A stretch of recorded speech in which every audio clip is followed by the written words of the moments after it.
Sam, can you hear me? I can hear you. Can you hear me? Yes, loud and clear. Let me go to the one side. Okay. Sam, can you hear me? Loud and clear, sir. We'll go to the other side. Yeah. Thank you.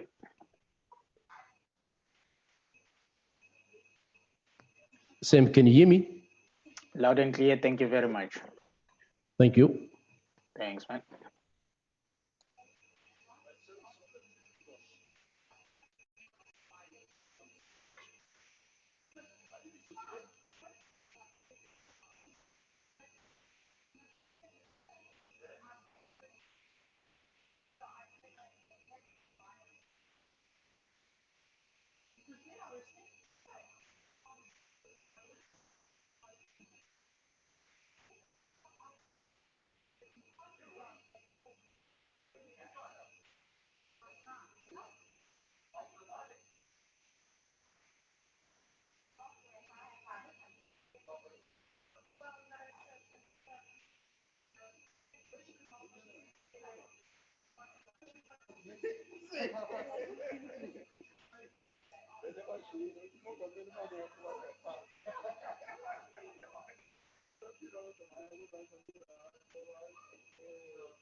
The House Chairperson.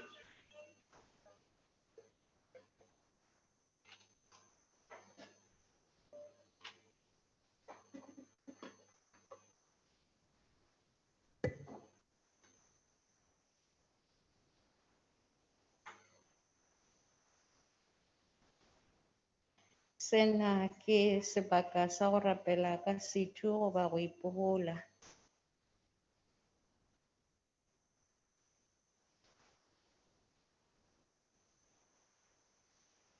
Ra leboga le ka dula fase.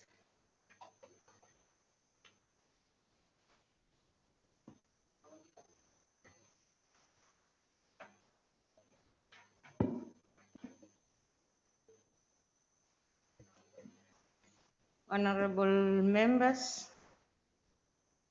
can we remember Ndabezitha Kwankwa mask akhe usincede ne distance right. Thank you. Let's adhere to those protocols. Honorable members, the only item on the order paper is questions addressed to the President. There are 4 supplementary questions on each question.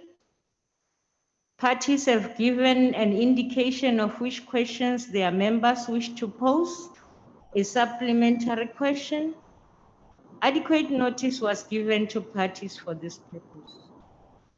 This was done to facilitate participation of members who are connecting to the sitting through virtual platform. The members who will pose supplementary questions will be recognized by the officer presiding. In allocating opportunities for supplementary questions, the principle of fairness, among others, has been applied. If a member who is supposed to ask a supplementary question through the virtual platform and is unable to do so due to technological difficulties, the party whip or on duty will be allowed to ask the question on behalf of their member. When all the supplementary questions have been answered by the President, we will proceed to the next question on the question paper. Honorable members, let me welcome the Commander-in-Chief, the President of the Republic of South Africa. Honorable President, you are welcome.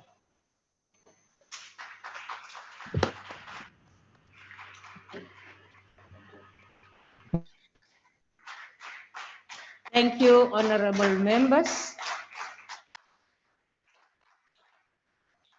I'll be happy if I can see the face of the President on the screen before I start.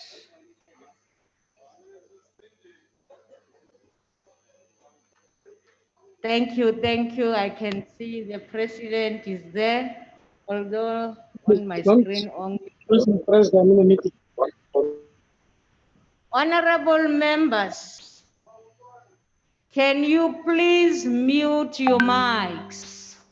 Those on virtual platform, please do that. We don't want disturbance. The house starts at 2 o'clock, and at that time you must be ready to have muted your microphones and your videos. Thank you very much. I hope we won't have more disturbances. The Honorable, the President, the first question is question number 13, asked by the leader of the opposition. Question number 13, the Honorable, the President. Honorable House Chair, honorable members,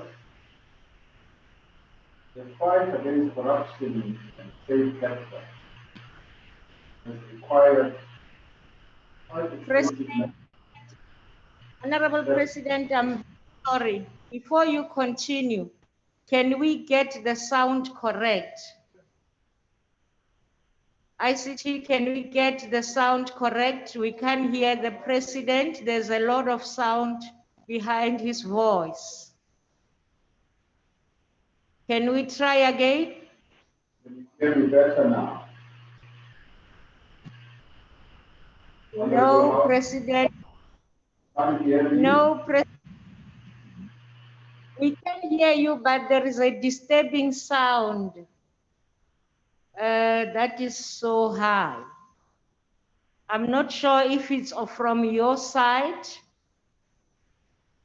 if there are some of the,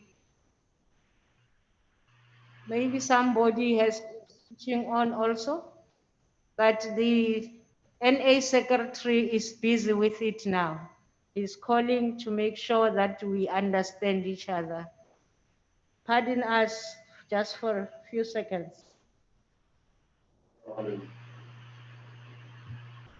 Yeah. No, it's not working.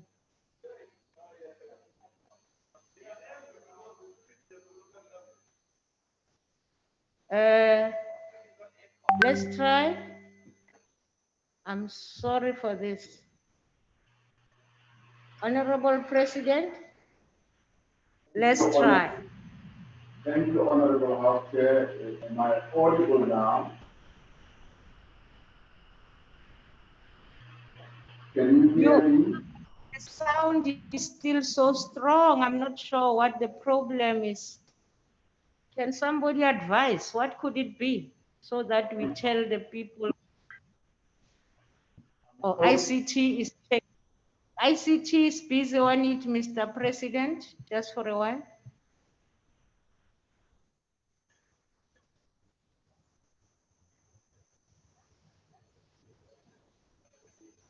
Will I be informed?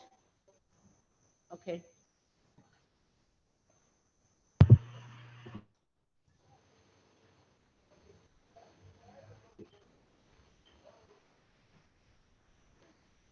Yesterday, we complained about the interruption by the interpreter, and we asked them to be on time and make sure everything is in order. I'm not sure what is happening, that we still have problems when we have to proceed with the. Yes. Are you fine? Fine. Can you hear me better now? Yes, yes, now. President, we can hear you now, and I'm informed. Yeah, no, continue, President. The question, to remind you, President, is the question number 13, posed to you by the leader of the opposition, the Honorable the President. Thank you, Honorable House Chair. Honorable members, the fight against corruption and state capture has required quite extensive measures to stabilize and revitalize our law enforcement agencies. We've had to do that with capable and ethical leadership that is able to restore the credibility of these vital institutions. Much work has been done to ensure that these agencies have the necessary skills, the personnel, and the resources that they need to undertake the demanding tasks of detecting, investigating, and successfully prosecuting instances of corruption. But in the main, it has also been the process of rebuilding these institutions. Now, a crucial part of this work has been to improve a number of aspects of how they do their work. For instance, it's been to improve information sharing amongst them, coordination and cooperation, and also doing so with other related institutions and not only law enforcement agencies. This is evident in the revitalization of the multi-agency anti-corruption task team, which currently has 223 prioritized cases at different stages of investigation and prosecution. In May of this year, we established what we call the Fusion Center based on at the Financial Intelligence Center, which serves as an operational hub with dedicated resources to fight COVID-related corruption. Now, since the beginning of this sixth administration, the Directorate for Priority Crime Investigation, also known as the Hawks, has established task teams to fast-track corruption investigations in municipalities, government, and the private sector. Together with the NPA, the Hawks have prioritized 10 priority corruption-related cases to fast-track for investigation and prosecution. Honorable members would recall that in April 2019, I established the investigating directorate within the NPA to focus on serious corruption and state capture. To enable the directorate to address complex and organized corruption, personnel have been seconded from the South African Police Service, the Hawks, and the Independent Police Investigative Directorate, IPID. As further evidence of improved cooperation, an investigating directorate has also secured forensic accountants and legal resources from SARS, the SIU, the FIC Reserve Bank, and the State Security Agency. Recent amendments to the regulations of the State Capture Commission now allows the Commission to share information records and also records, documents directly with the investigating directorate and any other law enforcement agency in South Africa. And with the establishment of the SIU Special Tribunal in February 2019, the Special Investigating Unit is now able to fast-track civil claims and recover funds lost to corruption. The SIU has also been an integral part of the establishment of the Health Sector Anti-Corruption Forum, which was established in October 2019, as well as the Local Government Anti-Corruption Forum, which was launched in October 2020. These initiatives bring together several law enforcement agencies and stakeholders to tackle corruption in an integrated and an earnest manner. SARS is also playing a vital role in all this. It has established the Illicit Criminal Economic Activities Division which also focuses on investigations into state capture, tender abuse related cases that have to do with the PPE, fraud. Beyond the work of the law enforcement agencies, the fight against state capture and corruption has also been taken up in some state-owned enterprises. In PRASA, for example, 28 matters have been referred to the SIU for investigation, and the Hawks are investigating a number of case dockets emanating from the Public Protector's report on the agency. Transnet is another case in point.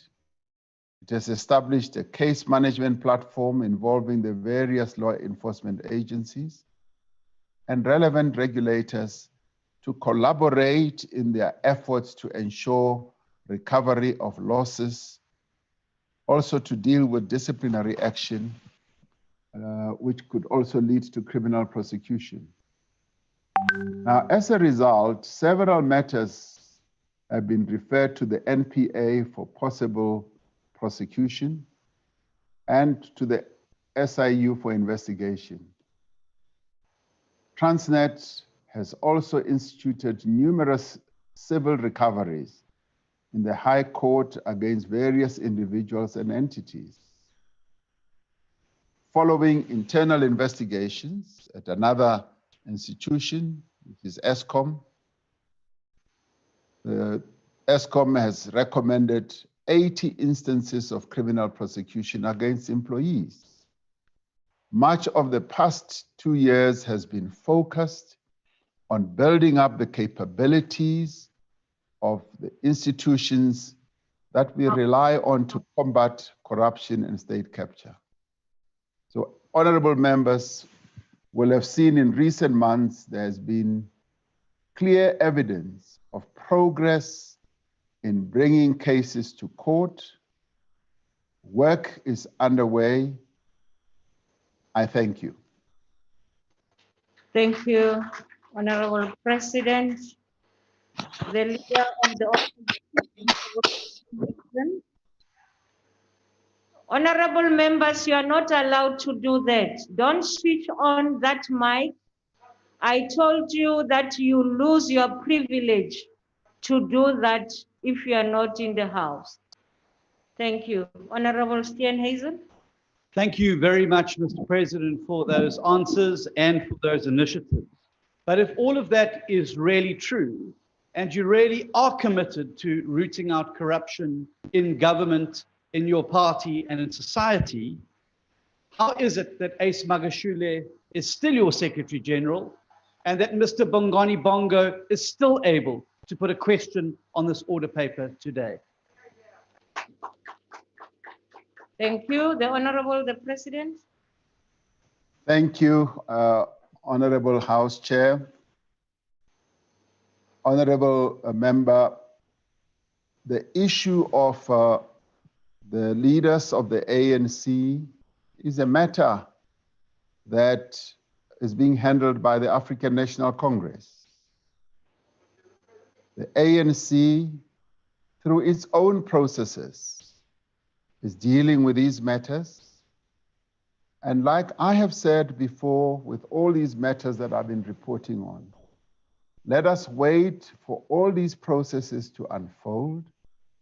And in time, these matters will be addressed and everybody will get to know how the African National Congress itself is addressing those matters.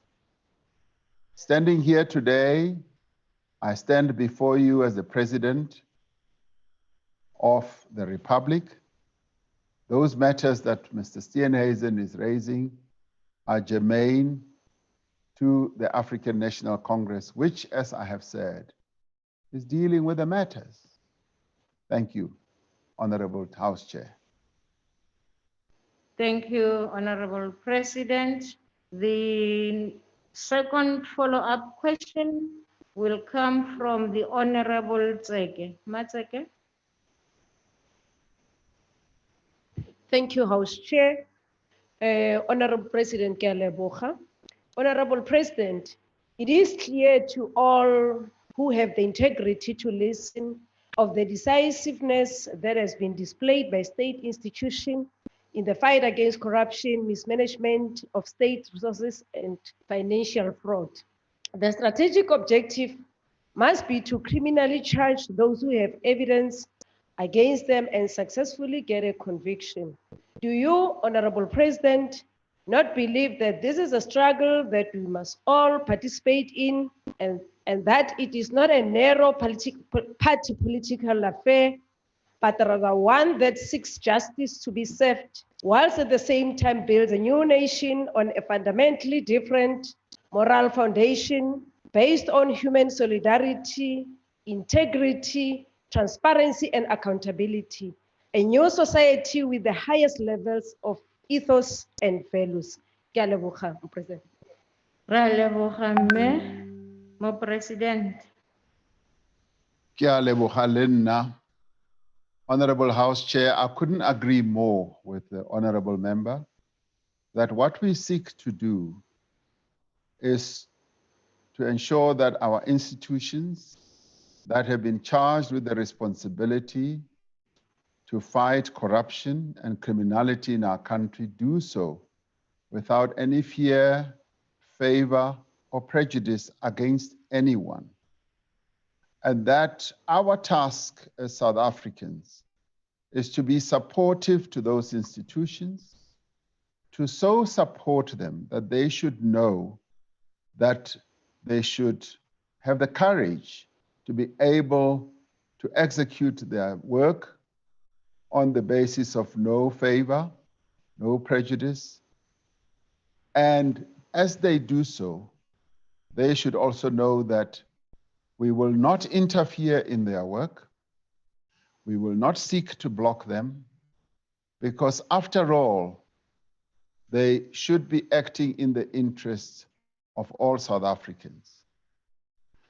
And as they do so, they are seeking to ensure that South Africa is a country where we adhere to the highest of values, values of honesty, integrity, truthfulness, and that we will continuously abhor corruption, because corruption in the end is a crime against the people of our country. Because through corruption, we actually are denying our people the resources that are meant to advance their interests and to provide service delivery to them. So I couldn't agree more with the member, and thank you, House Chair. Thank you, President. Potso e latelang e tla botsa ke Moruti Mishwe, Motlhomphegi. Ke a leboga mme. The ACDP commends the Hawks, the SIU, and other law enforcement agencies for their recent successes in making arrests in corruption cases involving high-profile individuals. We are on record for appealing to Treasury to allocate more resources to crime-fighting and law enforcement agencies to enable them to achieve greater successes in their work. Advocate Shamila Batohi is on record for raising lack of resources as one of their serious challenges that hamper in quicker turnaround time when dealing with serious corruption cases. Will the President support the ACDP position that monies used to bail out failing SOEs would be better spent on bolstering and strengthening our investigative teams in their fight against corruption?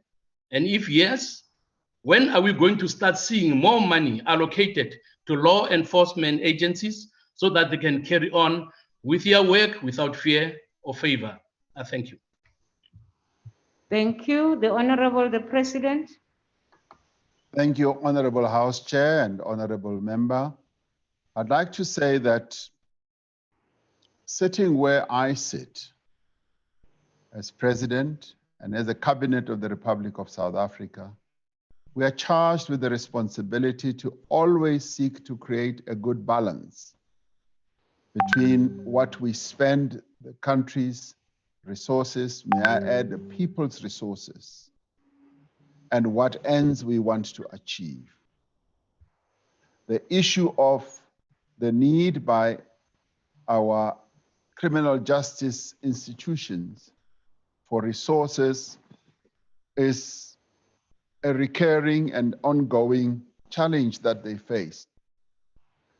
With the fiscal challenges that we have, we're finding that we've got to balance. We've got to balance the expenditure processes right across various departments and the needs that all these departments have. And we seek in doing so to ensure that the work that has to be done by any of our departments, including the criminal justice institutions, should continue, should never stop. And where the need increases, we always try to find a way of closing the gap. And as it comes to our state-owned enterprises, a number of those state-owned enterprises were set up to advance the developmental goals of our nation. And from time to time, they do run into financial difficulties. And we have said that we are not going to continue just bailing out those state enterprises. And it's a clear message that we are sending to them that we want them to start standing on their own. But where there is a need to support them to achieve the goals that we have as a government, we do so. And at the same time, we do support our criminal justice institutions. So that is the balance, Honorable Member, that I am talking about. It is a difficult balance to strike from time to time, but we have to continue striking that balance, particularly now when our fiscal situation is as challenged as it is. Thank you, Honorable House Chair. Thank you, President. Honorable Groenewald, you're the last to ask a follow-up question on this one. Thank you, Honorable Chair. Honorable President, at the Zondo Commission, Mr. Popo Molefe said that in 2015, he submitted a comprehensive report on corruption to the top 6 of the ANC, where you were a member of that top 6, and he said nothing has been done. Lucky Montana also said that the then Secretary General or Treasury for the ANC, the Honorable Mkhize, gave the account numbers of the ANC for donations. Now, Honorable President, firstly, why didn't you act in 2015? Secondly, on your desk at the moment is the Act for Party Political Funding. The regulations must be signed off by you. And part of that regulations is to ensure that there's no corruption, because everything must be declared above 100,000 donation to political parties. My question, Honorable President, when are you going to sign the regulations so that the public of South Africa can be more assured that funds to political parties will be transparent, and that is another tool to curb corruption in South Africa? Member. Honorable members, before the President responds, please check Rule 142, number 5. The person who poses the question gets 2 minutes, and all supplementary questions are given 1 minute. I've been lenient, and I'm not going to be lenient again on the questions that follow. So make sure you time yourself. If you continue with the preambles, you might not be able to ask your question. Thank you. The President. Thank you, Honorable House Chair. I'm glad to realize that Honorable Member has a good memory in remembering that I actually did sign the bill once it had been passed. After signing that bill, the regulations, as he correctly says, have to be put in place. Now, I've been informed that there are quite a few amendments that are being discussed, thought of before the regulations are fully signed. Now, this has come from a number of quarters, and I've been advised that hold back because there are quite a few amendments that are being thought of and worked on, including from Home Affairs itself. So much as I've signed, I stand ready to sign once again, once all those processes have been completed. It is not an attempt to seek to stop this process. It is an attempt to try and do it as correctly as possible. Thank you, Honorable Chair. Thank you, Mr. President. We proceed to the second question, which is question number 14, asked by the Honorable Malema of the EFF. The President. Honorable House Chair and honorable members, as the Honorable Malema should know, it is the EFF and not the Public Protector, as he alludes in his question, that has brought the application to unseal documents related to the Public Protector's report of July 2019. The body from whom the Public Protector obtained the bank statements in question, the Financial Intelligence Center, has consistently opposed the publication of these documents. The FIC has confirmed in its affidavits before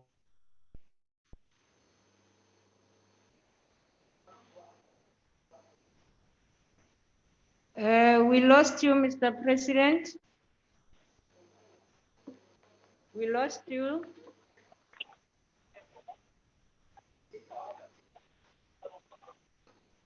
Babu,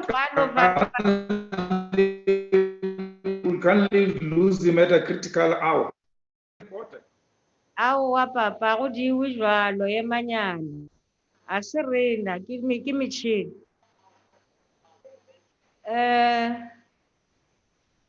Is the President able to continue? We can see you, President, but we can't hear you. Now you are gone. What's happening here?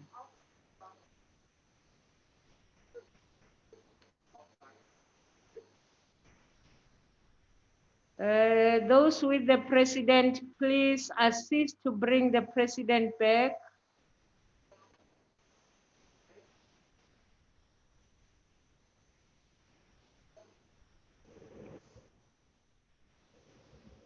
The President's video is there.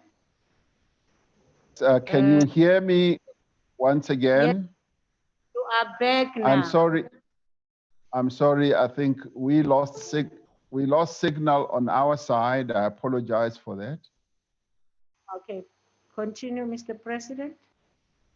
I was saying, Honorable House Chair, that the body from whom the Public Protector obtained the bank statements in question, the FIC, has consistently opposed the publication of these documents.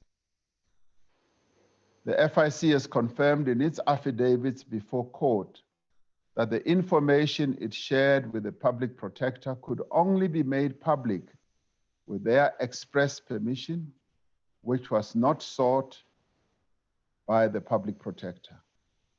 Only the FIC can allow these documents to be made public. The bank statements in question are from accounts over which I do not have any form of control. They belong to entities and private companies which I do not control and whose internal financial affairs are protected by the country's privacy laws.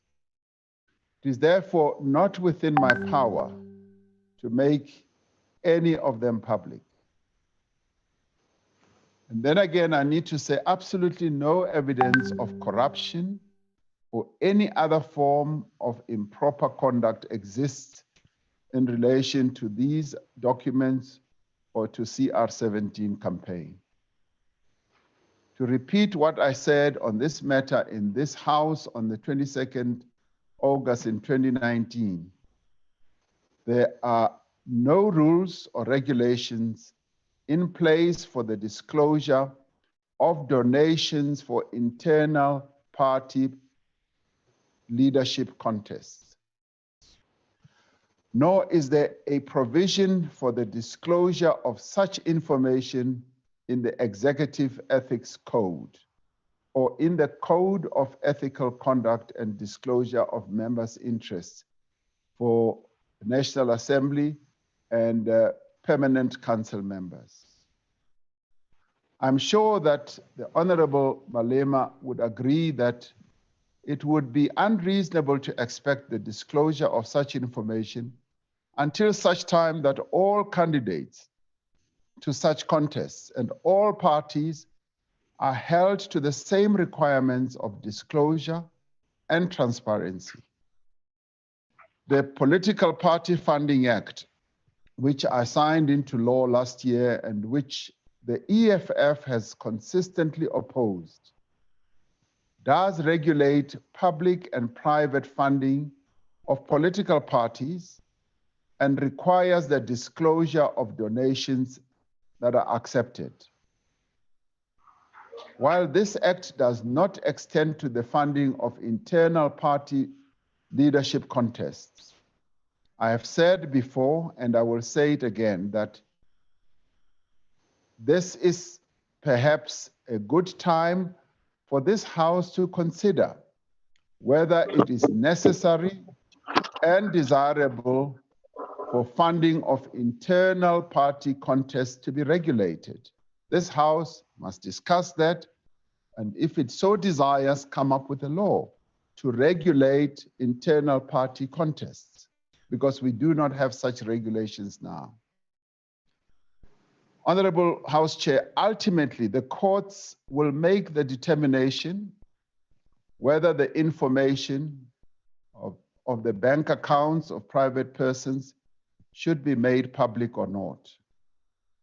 And the EFF is involved in a court case in that regard. I thank you. Thank you, Honorable President. Mhlomphehi Malema. Thank you very much, Mr. President.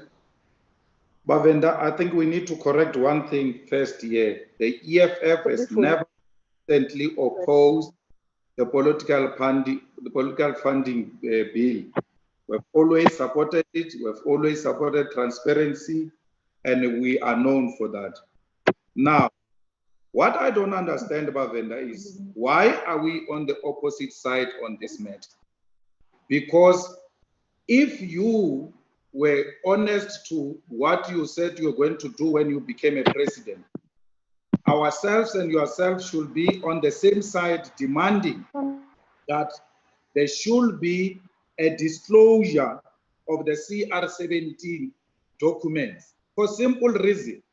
When you say Aspen has got a COVID-19 vaccine deal, is it not because they are part of the people who financed the CR17 program?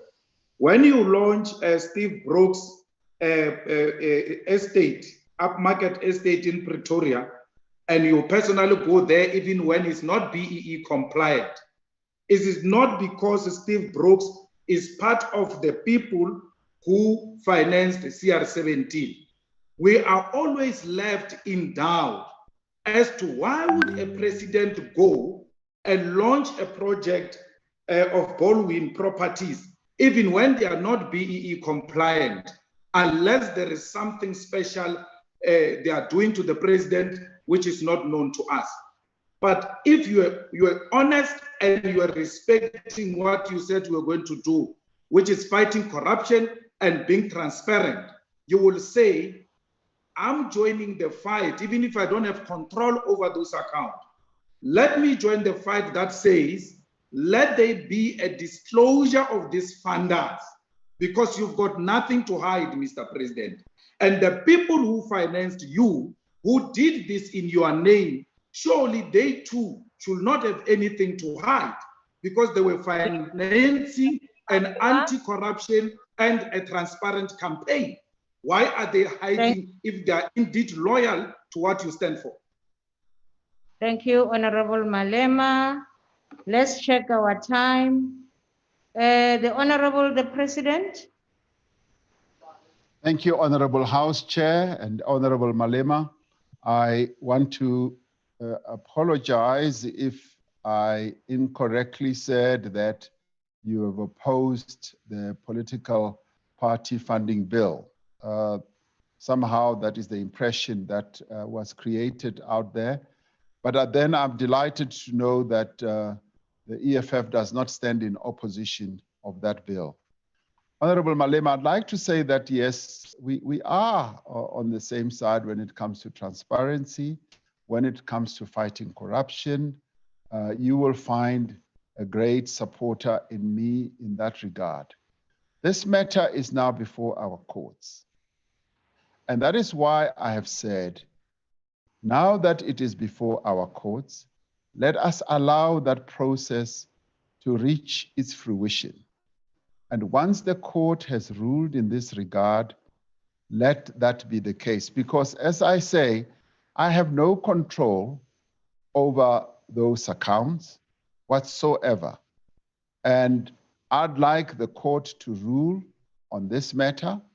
You have taken the matter to court and I think on appeal, and let us together wait for that process to ensue and to reach its final conclusion. Thank you. Thank you, Honorable House Chair. Thank you. There is a point of order. Yes, Honorable Yes, Mulder. I'm the chairperson. I'm rising on a point of order. Is it in order for the president to be under the wrong impression that the EFF, in fact, voted in favor of that bill because they voted against that bill? Honorable, I think that is something that we cannot discuss now. Sit down, with the bold head. Honorable members, Honorable Malema, please, you don't do that. I don't want to remove you. I'm warning you. On a point of order, Chair. Honorable Thring, what's the point of order? Chair, I think that you have continually asked members not to put their mics or to speak through their mics unless they have explicit permission from yourself to do so, or unless they are actually speaking on an item. And Chair, I think that your warnings, we've all heard them over and over again, but they just get ignored.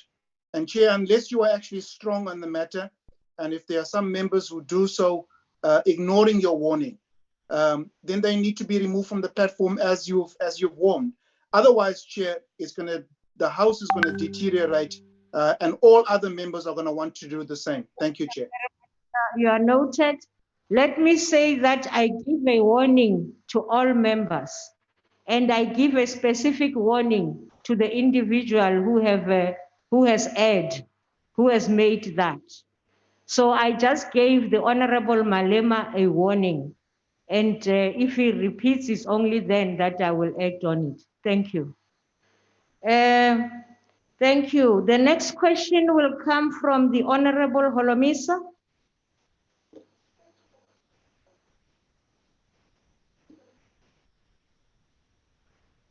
General.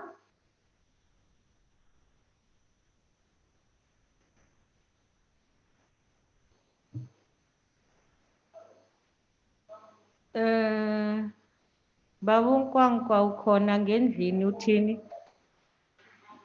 Hawa mara agenziwa lokho, the rules don't allow that, Babunkwangwa. Chair.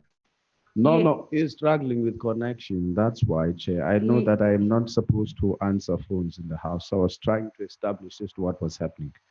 But if you can't allow the president to ask after this follow-up question, I'm more than prepared and ready to take the question on his behalf. I can take the next question and then I'll come back to him. You can go outside and try to get him. Much obliged to you. Thank you, Chair. Thank you. The next follow-up question is from the Leader of the Opposition. Thank you very much, House Chair. Mr. President, you've said that you've had no control over the bank statements, but where you do have control and where we've seen the contents of these ANC bank statements, they make for very interesting reading. And here I'm referring specifically to payments made to the ANC into accounts nominated by its Treasurer General, Dr. William Kize, from a company linked to PRASA and a multi-billion rand contract. Can you state unequivocally in the House today and take us into your confidence that the payments made to the ANC by Similex had nothing to do with the awarding of the 3.5 billion Swafambo rail leasing contract? And do you consider it legitimate for a party in government to be taking fundraising monies from the beneficiaries of large state contracts, considering that this looks suspiciously like a kickback? The Honorable the President. Thank you, Honorable House Chair. The matter that has been widely reported is a matter that is being dealt with, and the former Treasurer General of the African National Congress, Dr. Mkhize, has issued a statement in this regard, and it is being dealt with. And the issue of principle of whether it is a good practice or not for, say, beneficiaries of state contracts to be funding political parties is a matter that we need to apply our minds to, having had regard to exactly what happened with regard to these allegations that have been made. We are going to go into the depth or the bottom of this so that we're able to remove all form of doubt, so that as people interface with the governing party, they should know exactly what principles need to be observed. So the matter is now out there in the open. It is being dealt with in the African National Congress, and Dr. Mkhize has issued a statement and the matter is being addressed. Thank you, Honorable House Chair. Thank you, Mr. President. Are you okay, UDM? Or should I? I think it's okay. Can we try him again, House Chair, please? Okay. The General, Honorable Holomisa. All right, may I take the question on his behalf? You may. Thank you very much. Thank you. Honorable President, the Zondo Commission has revealed how companies like Bosasa and Edwin Sodi's Black Hat Consulting were used to siphon government funds to the pockets of ruling party leaders and or the ruling party itself. The United Democratic Movement recognizes that you are not alone in the African National Congress presidential race in 2017. Everyone fundraised. However, in the absence of a list, we cannot rule out the possibility that some of the companies that funded the campaigns of African National Congress presidential candidates, yourself included, had been awarded tenders in the same fashion as were Bosasa and others. Would it not be prudent, would you also not support a call for Parliament to establish an ad hoc committee to scrutinize all the campaign finances as part of the fight against corruption to which you have committed yourself?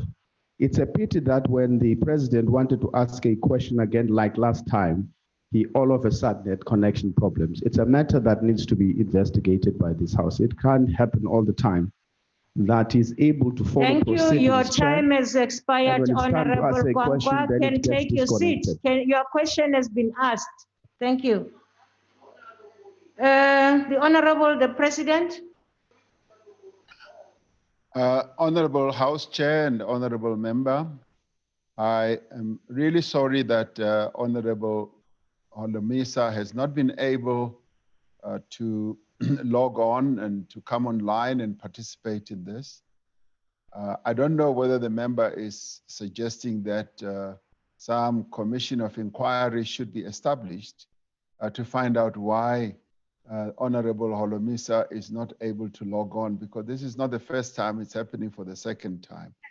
If that is what he seeks, maybe he would like to make that very clear. With regard to the issue of Parliament establishing some task force or task team to look at the issue of funding in political party contests, I have said that this matter is not regulated by any rule or regulation. Party political contests have always been seen as internal, but it is a matter which Parliament, in its own time and its own capabilities, should feel entitled to debate, to come up with whatever provision, rule, or regulation, because we are traversing uncharted waters. These are matters that have never really been dealt with, and maybe there is a lot to be learned. I certainly have found that there's a lot to be learned, even with the CR17 issues.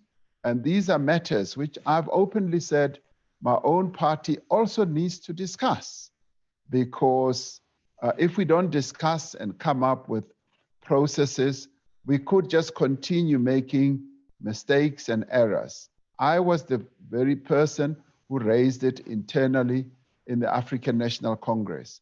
And I will also raise it here in Parliament and say, this matter having come onto the table, it should be discussed, and we should find ways of dealing with it and regulating it.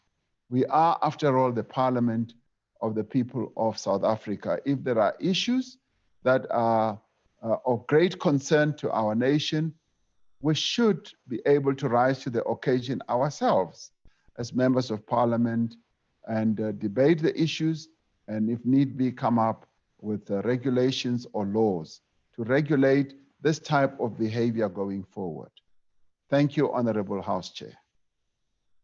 Thank you, Mr. President.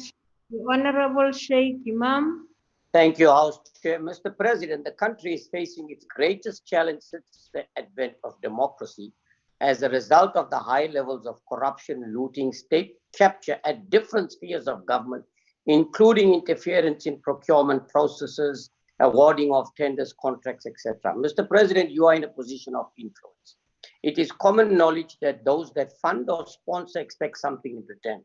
Could you give us an assurance or give us the names of those that have funded or sponsored you in the CR17 campaign? I'm not interested in the amounts that they may have given, so that we as Parliament and members of Parliament can conduct oversight to ensure that those that sponsored or donated to you will not unduly benefited and may not unduly benefit in the future. And I think that will put this matter to rest. Thank you, Mr. President. Thank you. The Honorable the President. Thank you, Honorable House Chair and Honorable Member. I would agree that it is unbecoming that any funder who funds should fund on the basis that they should be awarded state tenders. Now, a number of the funders of the CR17 campaign were made public through the press and other forms. Now, as stated, I had no control over the funding of the CR17 campaign. I got to know in some cases, yes, I got to be informed, but in the main, there were people who were running that campaign, as often happens with a number of campaigns. Now, I would say that those who funded have become known, and the scrutiny or the oversight can ensue in regard to those. There are those whose accounts the FIC has said should be held back, and I have no control over that. And that is now, as I said earlier, a matter of court processes. So I think we should leave it to that court process and so that whatever finally comes off it should come off it. But I would say, in the end, I think it is unbecoming that any funder would say that we are funding you, provided you ensure that we get that and that and that tender. On that score, I would agree with you. Thank you, Honorable House Chair. Thank you, the Honorable the President. We move, Honorable President, to question number 15, asked by the Honorable Siavi from the ANC. The Honorable the President. Honorable House Chair, honorable members, the central pillar of the Economic Reconstruction and Recovery Plan, as published, is a massive infrastructure build and maintenance program. Among the areas of significant infrastructure investment are integrated human settlements. This is in line with the medium-term strategic framework, which makes provision for the declaration of priority human settlements and housing development areas. These are areas with specific developmental needs, using indicators such as high levels of urbanization, unemployment, and poverty. The development of these areas involves the upgrading of informal settlements, the rapid release of serviced land, affordable rental housing, and integrated residential developments. The accelerated delivery of serviced residential stands is expected to create a substantial number of job opportunities, largely benefiting women and young people. It will also support the construction industry and provide opportunities to local businesses. As part of government's response to COVID-19, the Department of Water and Sanitation allocated more than 300 million rand to the provision of potable water to communities throughout the country. Water tanks had been delivered to a total of 158 local and district municipalities by the end of August 2020. To date, over 1,300 projects have been scoped by the internal engineering team of the department, and about 500 projects are implementation ready. These projects will be labor intensive to ensure that we stimulate the local economies where these projects will be, and also ensure collective ownership of water supply infrastructure. The infrastructure build also includes large water projects in various of our provinces, in the Western Cape, in KwaZulu-Natal, in Northern Cape, the Eastern Cape, Limpopo. The Economic Reconstruction and Recovery Plan is intended, Honorable House Chair, not only to stimulate economic growth and create jobs.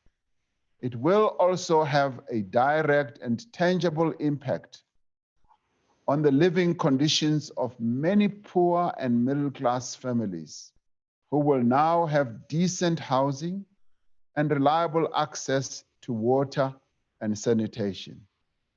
I thank you. Thank you, the Honorable the President. Mohlompe Siya.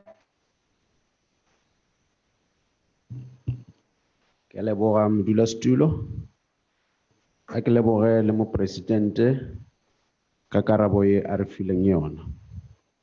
Gomme ke tšwela pele ke botšiša ke re, Mr. President, what is government doing to improve its capability to deliver infrastructure projects, noting challenges of the inability to spend infrastructure grants by government departments and municipalities in particular, incomplete projects, and instances of poor workmanship as evidenced by the falling RDP houses in KZN recently. Thank you, House Chair. Re a leboga mohlomphehi mookamedi. Ke a leboga, modulasetulo. Honorable members, when it comes to infrastructure, we have decided that we are going to embark on a new trajectory, a trajectory that is going to ensure that we do move on to the implementation plane of infrastructure development. And to this end, we've done two critical things that are enablers. Firstly, we've set up an infrastructure fund in which the fiscus is going to pump money in. Over the next 10 years, it will pump 100 billion rand. And that infrastructure fund is meant to attract private sector funding so that we jointly embark on projects as the public sector and the private sector. I see this as a wise move on the part of government because the infrastructure build of our country cannot be done by government alone. It requires the active and committed participation of the private sector as well. The second enabler that we've embarked on is to set up Infrastructure SA, which is an entity which will in the end become the real agency for infrastructure in our country.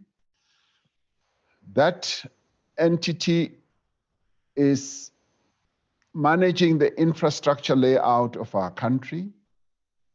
It has already been able to get commitments from the private sector and indeed from developmental funding agencies, as well as from government itself. We've already mapped out a number of projects, so we've got a very robust and rich pipeline of infrastructure investments. But in setting it up, we've also benefited from the skill base in the private sector. We've benefited from people who have been so well schooled in infrastructure that it has boosted our infrastructure capabilities. And armed with this, two enablers and an oversight entity such as the Presidential Coordinating Committee, which deals, the PICC as well, which deals with infrastructure, which brings together our provinces and our metro mayors. We are then able to have structures, one doing oversight, the one doing funding, and the other one doing the operational side of things. And this is now the different footing on which our infrastructure interventions are going to be. From one center, we are going to be able to have line of sight of all our infrastructure interventions, but it is also going to operate with the full cooperation of all our provinces. This entity, as we put it together, under the leadership of Dr. Ramokgopa, working together with Minister Delil, they've been able to work with our premiers, with our MECs in the provinces. And so all our infrastructure projects are now streamlined. Some are getting funding. Recently, we held a round table with a number of potential investors, and there were participants from overseas as well. And I got the good impression that our infrastructure play is now getting underway. And indeed, it has started. We've already got commitments of 340 billion, and those project-ready, shovel-ready projects are now underway. This is going to be the real driver of recovery and reconstruction in our country, and therefore the challenges that we have faced in the past, not that they will evaporate immediately, are going to be minimized as much as we possibly can. So I feel really encouraged with the work that we are now going to do in infrastructure. Thank you, Honorable Chairperson. On a point of order, House Chair. Honorable Shivambu, what's your point of order? I know the President came with the answers already of questions that are not even asked, because the question now was, what is his response to the state, local government doesn't have capacity to roll out infrastructure? But what he responded has got nothing to do with local government. And that is the question on the table now. What do you do with the local because there are so many challenges that defends that? He responded to something else that is not related. Honorable Shivambu, I'm not going to take that order because we are busy with the question as asked by Honorable Siabi. The leader of the opposition, Honorable Steenhuisen, it's your opportunity now. Thank you very much. And Mr. President, I'm sure you're going to be shocked by the new unemployment figures that were released today. Expanded unemployment has hit 43%, which is amongst the highest in the world. But the problem with your economic reconstruction and recovery plan is that your finance minister's budget has exposed it as a lie. We all know that if you want the truth in politics, follow the money. And we can see that Minister Mbowene's budget has chosen to rescue South African Airways rather than fund your plan. He's chosen public transport for the rich over water, homes, hospitals, and schools for the 30 million poor South Africans. The budget has made a lie of your plan. It is not funded. In fact, in that budget, Minister Mbowene has cut funding for water, homes, hospitals, and schools. Our people were the losers. South Africa were the winners. So my question to you is simple. Who do we believe? You, Mr. President, or your finance minister? The budget tabled by the finance minister or your pipe dream plan? Thank you. The Honorable the President. Thank you, Honorable House Chair. I wanted to start with the question that I said Minister Shivambu. Oh, what a mistake, what a Freudian slip. No, Like it's correct. Honorable, Correct. Honorable Shivambu had raised. If it Order, Mr. President, can I just say this?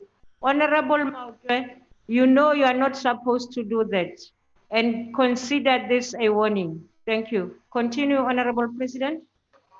If Honorable Shivambu listened carefully, would have heard me say that in our infrastructure processes, and including those structures that I was talking about, the enablers, as well as the oversight and the implementation, you will have heard that I included the participation, the active participation of a local government. And by the way, it includes SALGA. So local government is also part of this process. And to the extent that they do not have capability, this processes that I was talking about, the enablers, are actually going to add to the capacity that local government should have. So we should never look at the issue of infrastructure development as one-dimensional. It is multidimensional, and it is going to encompass the various actors.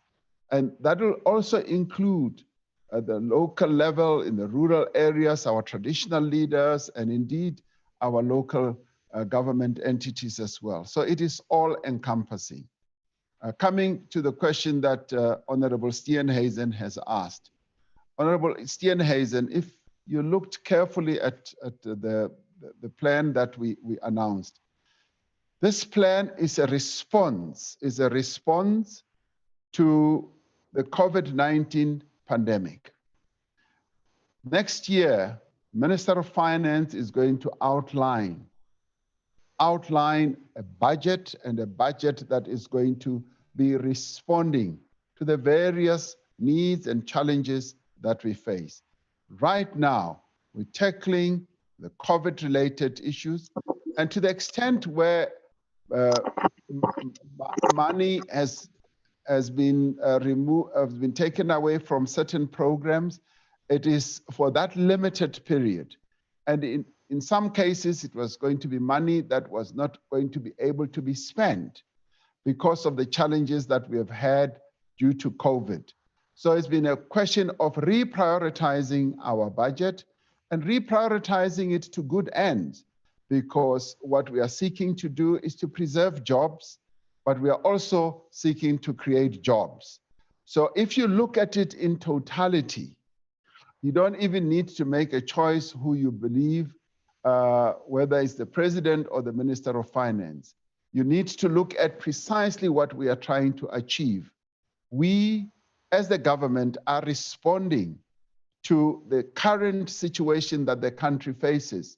And it is why we have come up with a reconstruction and recovery plan, because we respond to the challenges as we see them. We don't sit back on our laurels and do nothing. And we've been doing that right from day one since this pandemic hit our country. And we continue to manage the health side as we manage the livelihood side.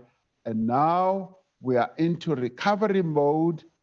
And you spoke about the jobs. Yes, our unemployment has gone up. And in fact, the figures that came out today are a more correct reflection of what we had anticipated. The previous figures that came out had shown unemployment had gone down a bit, which was not a correct reflection. And because the Stats SA was not, because of COVID, able to do the data gathering. Now, these are the more truthful figures. They are shocking, but at the same time, they are realistic. But if you listened carefully or looked at the report carefully, you will have seen that some green shoots are beginning to emerge. About 543,000 jobs have already been created in the formal sector, yes, as well as in the informal sector, in agriculture. Already we can see that economic activity is coming back and jobs are being created. Yes, we've lost 2 million jobs because the retrenchments have been ongoing, but those two will be arrested, and we will begin to see more and more green shoots beginning to emerge. So that is the trajectory that we are on now. But the good thing is that the government has responded, has not sat back and not responded. We have responded and put a plan before the nation. And may I remind you that this is a plan that has enjoyed consensus. It's a plan that was, in the main, crafted out of discussions with the various key stakeholders in our economy. And government's job was to put it together and then put it to the nation. And right now, that plan is being implemented.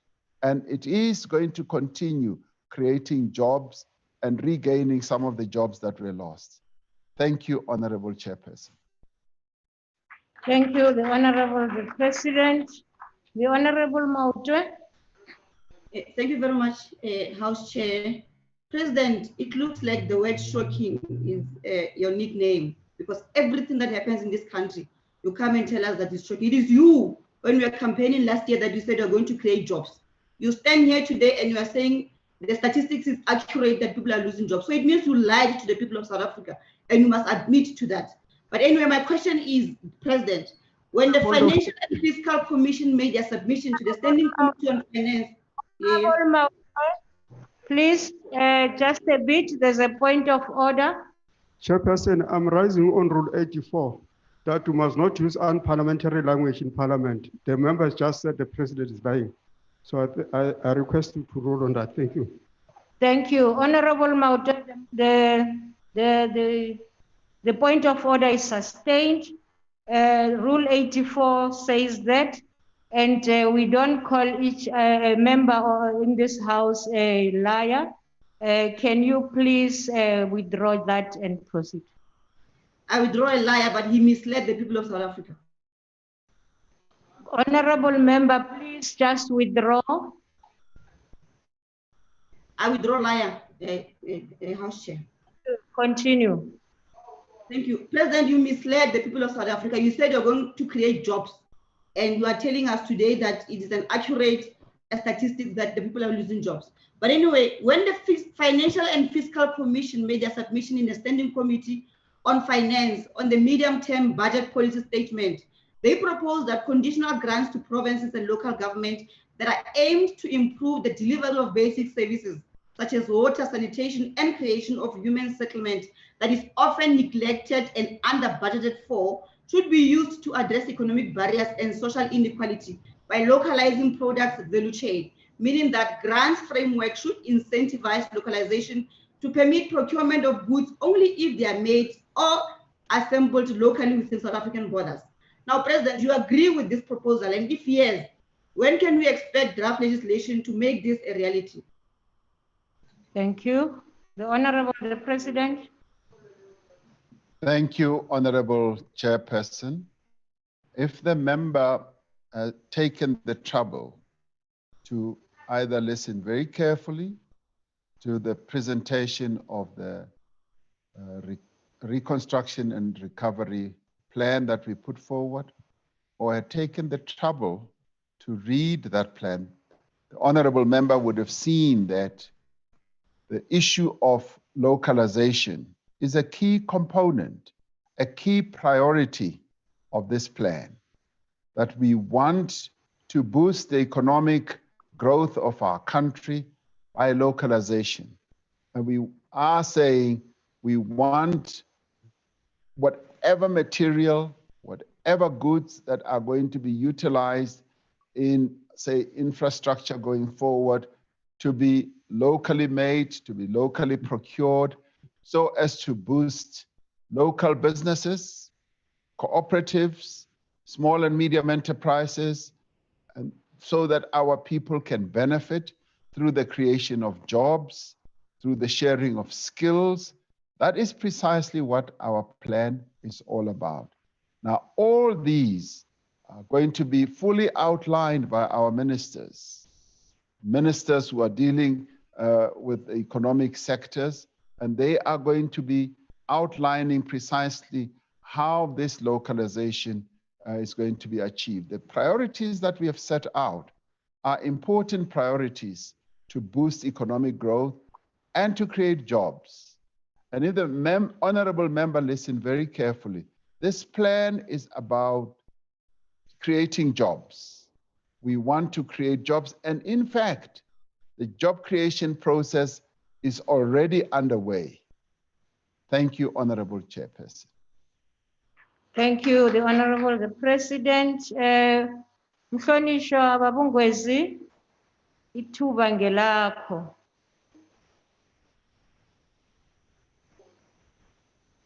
Mhlonishwa Ngwezi, IFP.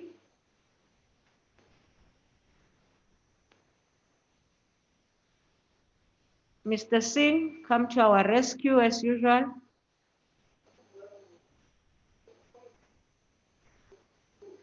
Is Honorable Ngwezi on the platform?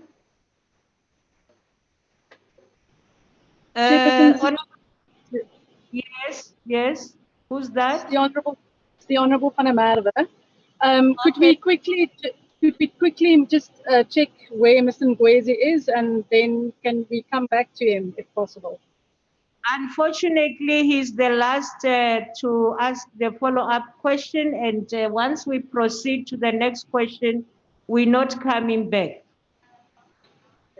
Can you ask the question if you have it, or just ask Honorable Singh, are you on the platform?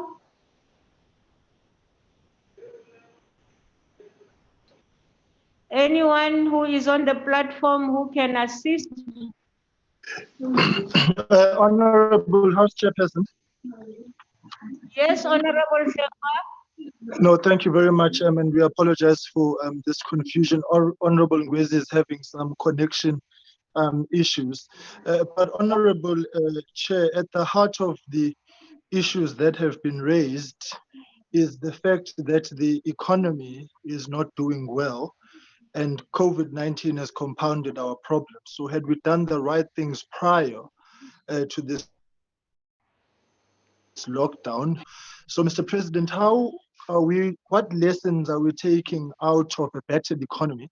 And of course, understanding the fact that if we do the right things during the normal times, when we're confronted with a problem, would have been able to mitigate against those shortcomings. Thanks. Thank you, Honorable Sengwa. The Honorable President. Thank you. Thank you, Honorable House Chair and Honorable Member. Yes, our economy is not doing well. That is a statement that I think everybody knows is accurate. And it is to this end that we have come up with a reconstruction and recovery plan. Had we acted differently, maybe the situation that we are in could have been a lot better. We delayed in embarking on our reforms. There are reforms that we should have embarked upon a lot earlier. For instance, the spectrum, we should have issued that much earlier. We've delayed by a couple of years, and that would have led to the opening up of our economy. We did delay on embarking on an infrastructure build. Leading up to 2010, we focused on infrastructure build in a very robust manner, in a manner that dazzled even people from outside our country. And thereafter, it started tapering down. And our spend, our public spend on infrastructure and indeed in the economy started tapering off. And there are quite a number of reasons for all these. And right now we are in rebuilding mode. We are in reconstruction mode. We are correcting the mistakes of the past. And as we are doing so, we are saying, yes, let us work together. Because as we work together, we will be able to reposition our economy and reposition it in a way where we will be able to create jobs. Our electricity challenges are a case in point. For quite a long time, our electricity company did not focus so much on the maintenance of our power stations. And because of that, we then had to face up to a lot of load shedding. So the reasons are quite numerous, but we've decided and collectively with our social partners, we've decided that we must now focus on the future. We must build the future now.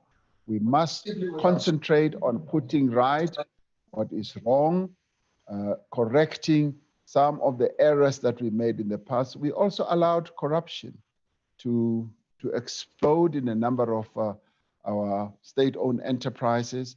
And all that is now being corrected. And we are now ready. As we are doing, we are moving forward and saying, we've learned our lessons. We must now embark on the reforms and implement the reforms that are necessary, release the spectrum, ensure that our energy security is in good place, allow independent generators of electricity to happen, and restructure ESCOM. So all that is moving forward. And as we do all that, as we implement all these measures, we will be able to reap the benefits of the things that we are going to be embarking on. So I think we are in the future going to be in a good space. And that is also recognized. We're going to be holding our investment conference in a few days, next week, in fact. And already we're finding that the interest that investors are putting in our country is very, very interesting. They can see our seriousness in implementing our reforms. They see that we are serious in rebuilding our economy. And they've told us very clearly, the more we can see that government is serious, we will work with you, because we still believe in this market, they say. This is a market that still has growth. But then they also say, we see you as the one economy on the continent which is really going to drive the Africa Free Trade Area Agreement, where you're going to be the real engine of manufacturing base, producing goods that will be carted off and exported into the continent. So there are great opportunities, and these are the opportunities that stand out there for us to go and grab. And it is for that reason that we are rebuilding, we are reconstructing. And I firmly believe that we are now on the right path, largely because we're focusing on implementation. And I've been saying to my colleagues in cabinet that I'm no longer interested in stories and excuses. All I want as president is implementation. Come and tell me that we're implementing this, we're going to open this, we're going to launch this, then yes, we are friends. Don't come and tell me about problems, problems that are going to make things difficult. So I think we are now on a very good trajectory going forward. We will be able to inject growth into the economy of our country. We've got all the levers and we know all the problems, and we will be able to drive this economy going forward. Thank you, Honorable Chairperson. Thank you, Honorable President. As I invite you to respond to question 16 from the Honorable Hendricks, I should also welcome the Speaker of the National Assembly to proceed. The Honorable the President. Honorable House Chair, Honorable Speaker, and honorable members. There is no place for religious intolerance of any sort in democratic South Africa. Our constitution is clear that no person may be discriminated against on the basis of, among other things, their religion, their conscience, their beliefs, their culture, or their language. In addition, the Bill of Rights states that everyone has the right of freedom of conscience, religion, thought, belief, and opinion. Even as we grapple with a past that's riddled with divisions and conflict, we are a society characterized by religious tolerance and a deep respect for the great diversity of beliefs and cultures that exist in our beautiful country. In addition, we have established institutions and enacted legislation to prevent discrimination, to prevent hate speech and intolerance, and to promote understanding, friendship, and respect.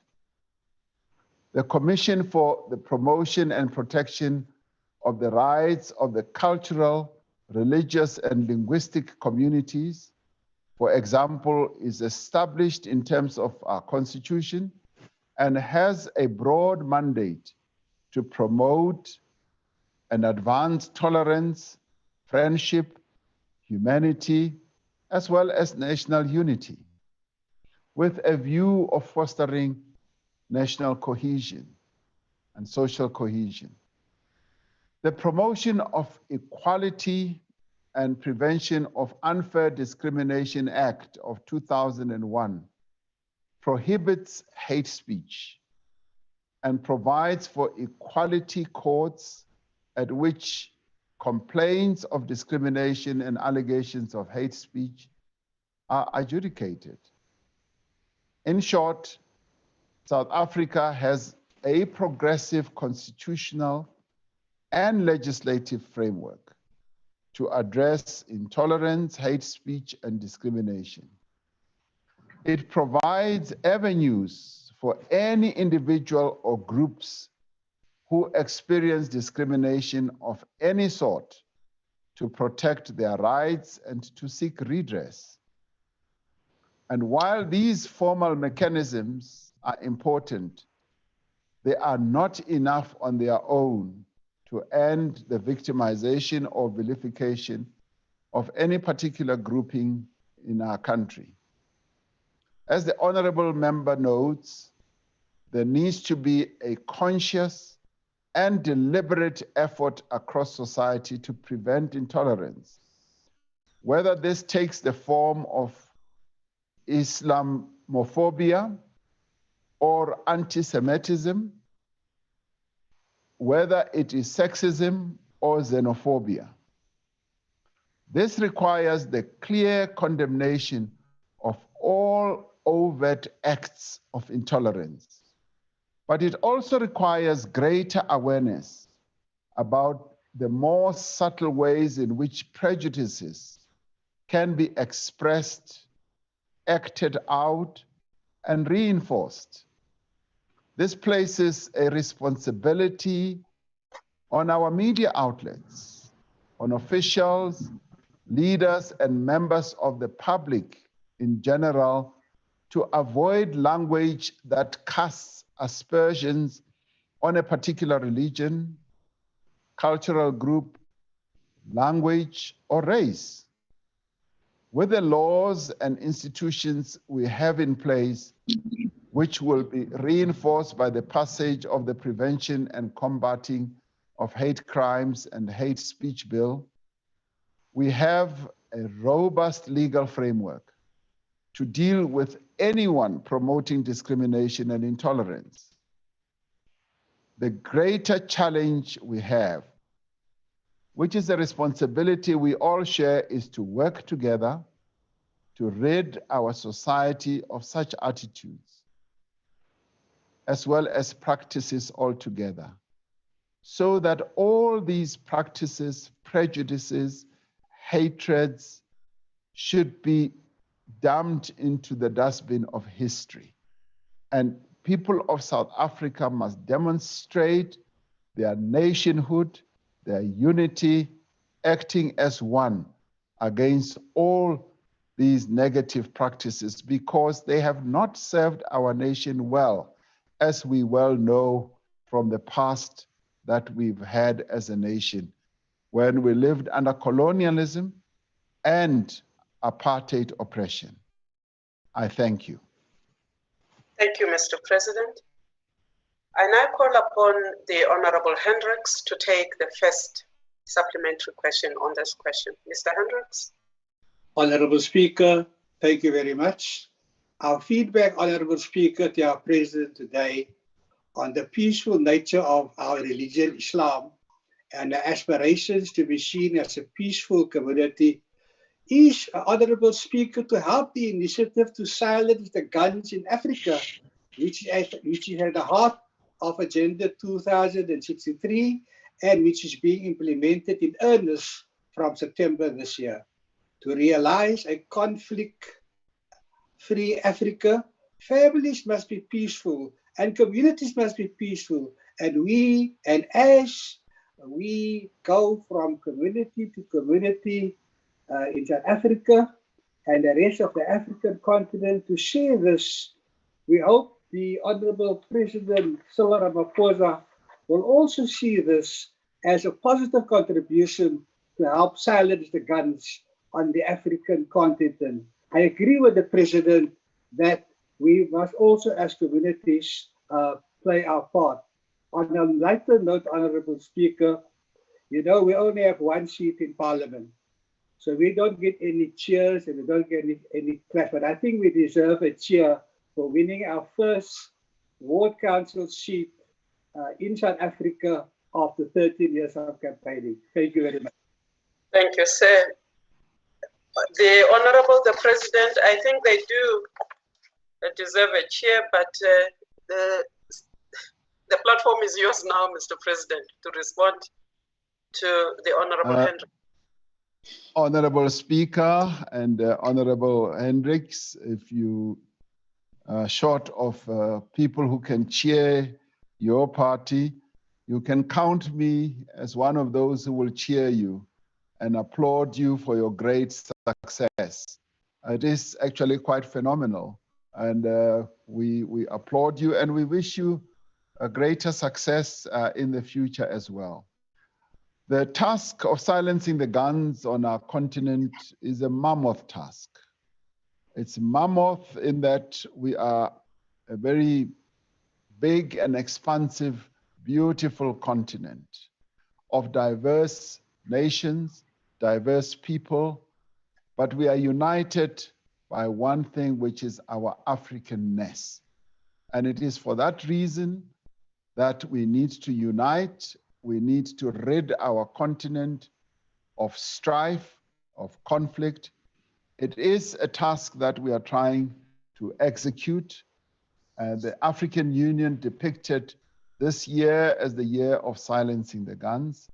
And I guess as a nation, there is a lot that we can impart to our sister countries on the continent, because we were able to silence the guns in 1994, and we've been able to embark on a journey of building a nation, embracing one another, based on the outstanding constitution that we have, that espouses the greatest of values that humanity can ever embrace. And those values are the glue that binds us all together. And at times we face challenges, serious challenges, where our unity is tested and shaken. But I am confident that as South Africans, we will forever remain united, because the majority of people in our country want unity, they want social cohesion, they want to see a South African nation that is united. And the gains that we won are gains that we want to defend and to protect. And those gains are about all those values that I spoke about earlier: respect for each and everyone's conscience, religion, culture, language, and the dignity of each one of us. These are sacrosanct values that we must forever guard. The sense of intolerance is something that must disappear in our country as we emerge as more and more of a united nation. So thank you very much for having posed the question. And you Thank must you. not fight. Thank you very much. The Honorable Peter May, please mute your mic. The next follow-up, Honorable President, is by the Honorable Jumat Peterson. Mayor Peterson. Thank you, Honorable President. Honorable President, your reply reaffirms what we have all come to understand, that our Constitution and our judicial systems provide more than adequate support and defense for any religious belief in the Republic. Honorable President, besides Agenda 2063, we also have our recently signed Africa Free Trade Agreement to assist our country and the countries on our continent to bring not only social cohesion, as you said. How then will this develop into good governance and economic cohesion as well? Thank you. Thank you, ma'am. The Honorable the President. Thank you, Honorable Speaker and Honorable Member. Agenda 2063 is our lodestar as a continent.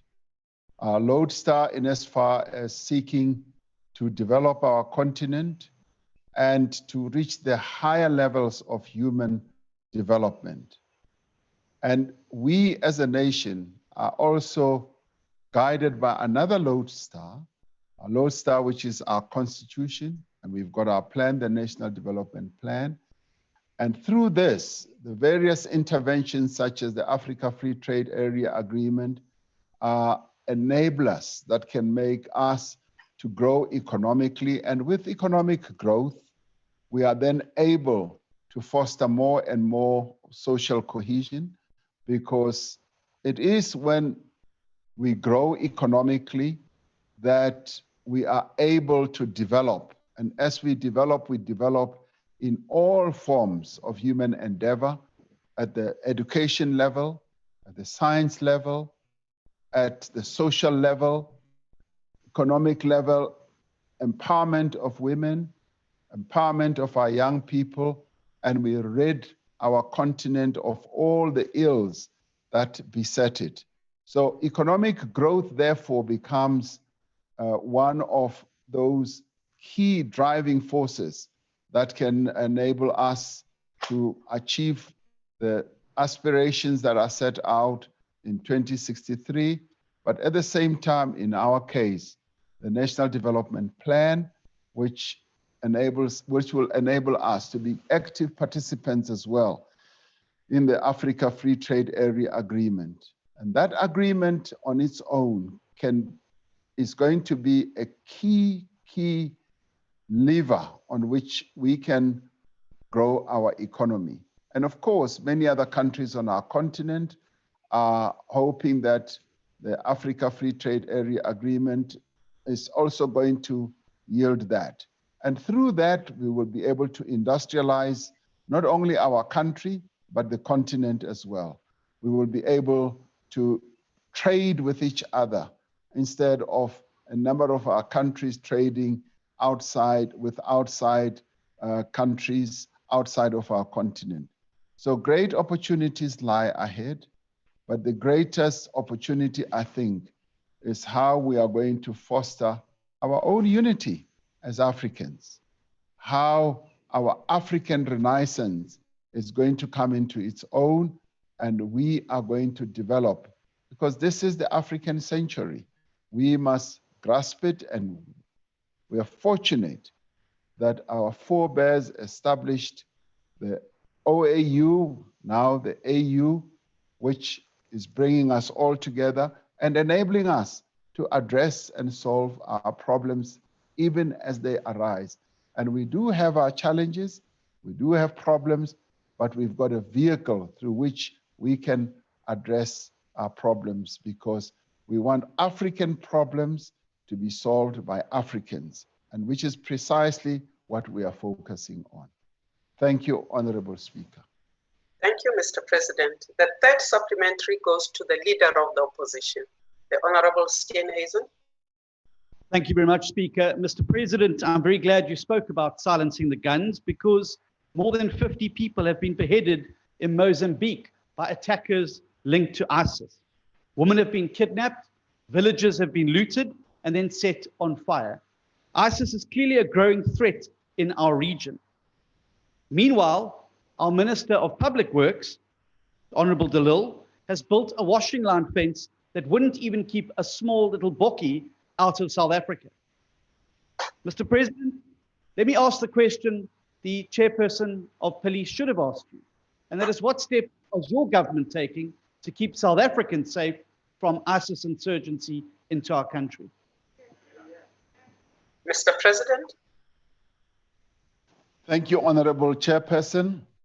The challenges that our sister country and neighbor, Mozambique, is facing is top of mind to many of us who are in our SADC region.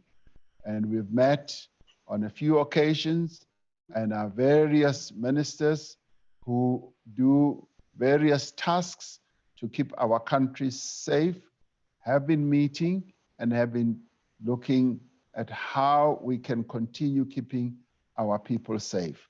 A lot is being done, a lot is being looked at, and at the SADC level, we're going to be even meeting in a few days, where we are going to discuss precisely that challenge, and indeed other challenges that beset our region.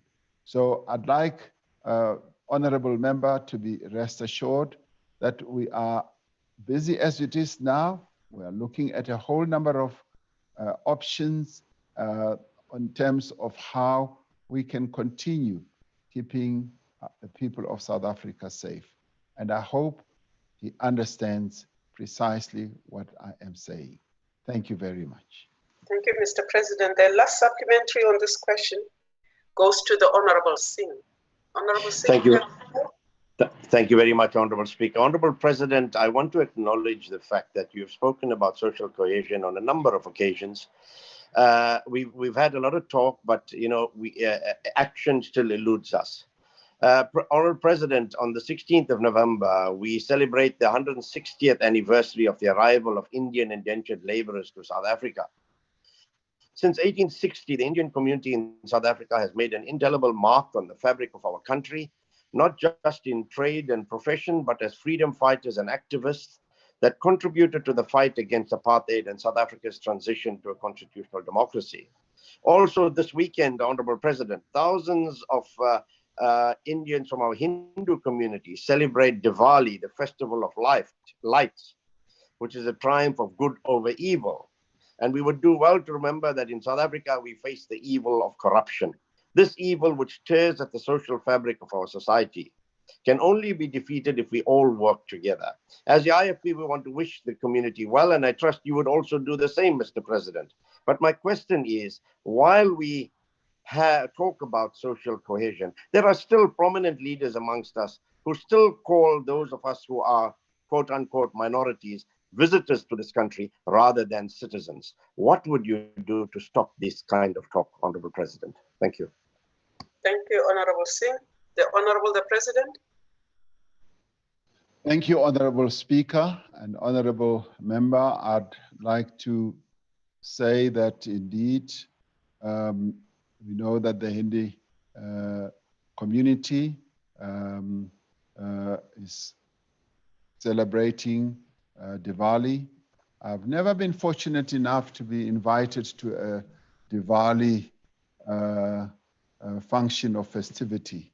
I'm hoping that one day you will invite me so that I can also come and partake in the cultural expression of our Hindi community, because I've always seen it as being colorful, beautiful, and of course the food that goes with that has always been, in my eyes, very, very appetizing.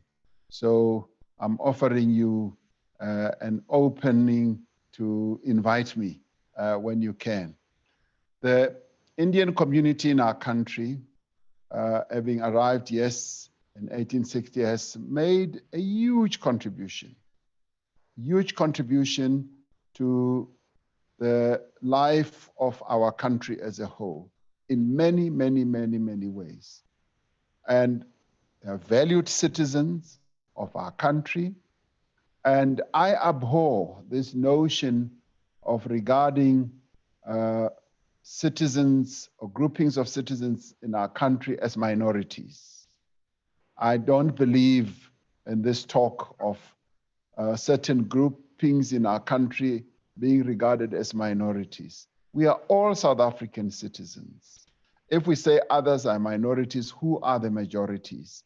Because once you begin having that notion, you begin having a sense that the others are less important. I would like to see all of us as South Africans embracing one another, regarding each other as South Africans completely and wholesomely, and looking at each other first as South Africans. Like I look at myself first as a South African, and thereafter, yes, I'll become my own cultural group because we pursue a particular cultural practice and all that, and a language, but I'm a South African first, and I'd like to see everyone regarding themselves as South Africans. There is no one who should regard themselves as an outsider. After all, the lodestar policy document of my movement is the Freedom Charter, which in many ways has been embedded in our constitution, clearly says that South Africa belongs to all who live in it. Now, with that in mind, the citizens of this country cannot be minorities. We are all majorities. We are this majority population of South Africa. So I'd like to disabuse those who regard others as minorities. They are South African citizens. So we need to celebrate one another. We need to applaud one another, particularly our cultures, particularly our languages. I should, and I do feel so much at home when I listen to a language that is not my mother tongue. And I just so revel in it and feel that this is also my language. When I hear anybody speaking in isiXhosa, isiZulu, Sepedi, isiTswana, I just listen to the beauty, the sheer beauty of our languages. And that is what should unite us, so that we should see ourselves as one people, having a social cohesion. That is the glue that binds us all together. So I agree with you completely. We should celebrate one another. Thank you very much. President, Ndata Singh Mutlulehe. Honorable President, we proceed on to our next question, which is question number 17, and it was put to you by the Honorable Skosana. I therefore invite you, Mr. President. Honorable Speaker, honorable members, in many ways, Africa's colonial past has continued to shape its economic development over recent decades. Just as colonial powers extracted the continent's wealth for their own benefit and enrichment and upliftment and development, today African economies participate in the global economy primarily as a source of minerals and commodity, while the production of higher end value-added manufactured products take place elsewhere. The vision of African leaders today is aimed at breaking this pattern. We are determined to build strong and inclusive economies through industrialization and the beneficiation of the minerals and commodities that are extracted from the African soil in our countries. The African Continental Free Trade Area is a significant development that will change trade patterns and has the potential to transform African economies. It will encourage economic diversification. It will also encourage beneficiation of our minerals and resources and value addition, so that we can seize the opportunities arising from an increasingly open African continental market. We expect that in the new year, 2021, preferential trade in Africa will begin with significant product coverage and will be further expanded over the coming years. Even prior to the agreement on the Continental Free Trade Area, South Africa had already begun implementing an investment-led trade strategy. South Africa has sought to use its outward foreign direct investment in the rest of our continent to encourage balanced growth and localization. Government has been working to prepare South Africa-based firms for their participation in the African Continental Free Trade Area. We want to ensure that our firms, our entrepreneurs, small and big, as well as workers, benefit from the trading opportunities that will arise as the ACFTA commences to operate. Government has a number of interventions to support South Africans that want to trade and do business in other African countries. The empowerment of Black-owned firms, women and youth-led and owned firms through export readiness and export capacity is at the top of this agenda. For example, the National Exporter Development Program supports both emerging and established exporters to increase the number of South African exporters and effectively grow exports of value-added goods over time.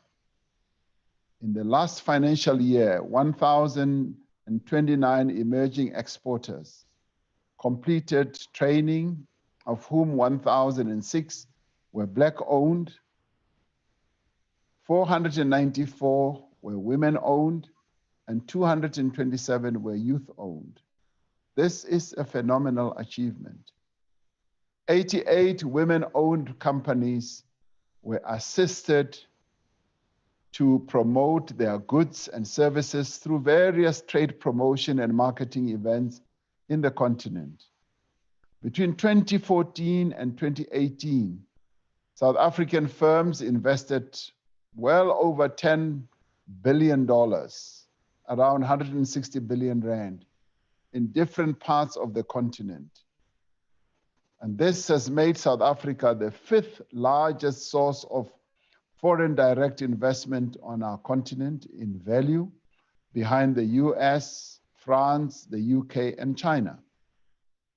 Much remains to be done, but we believe strongly that Africans have now put the continent on the path to sustained and strong economic growth.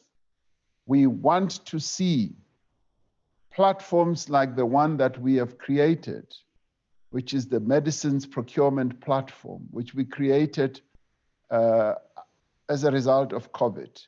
We want to see, I personally want to see that platform being expanded so that African entrepreneurs, business people can start trading together on that platform.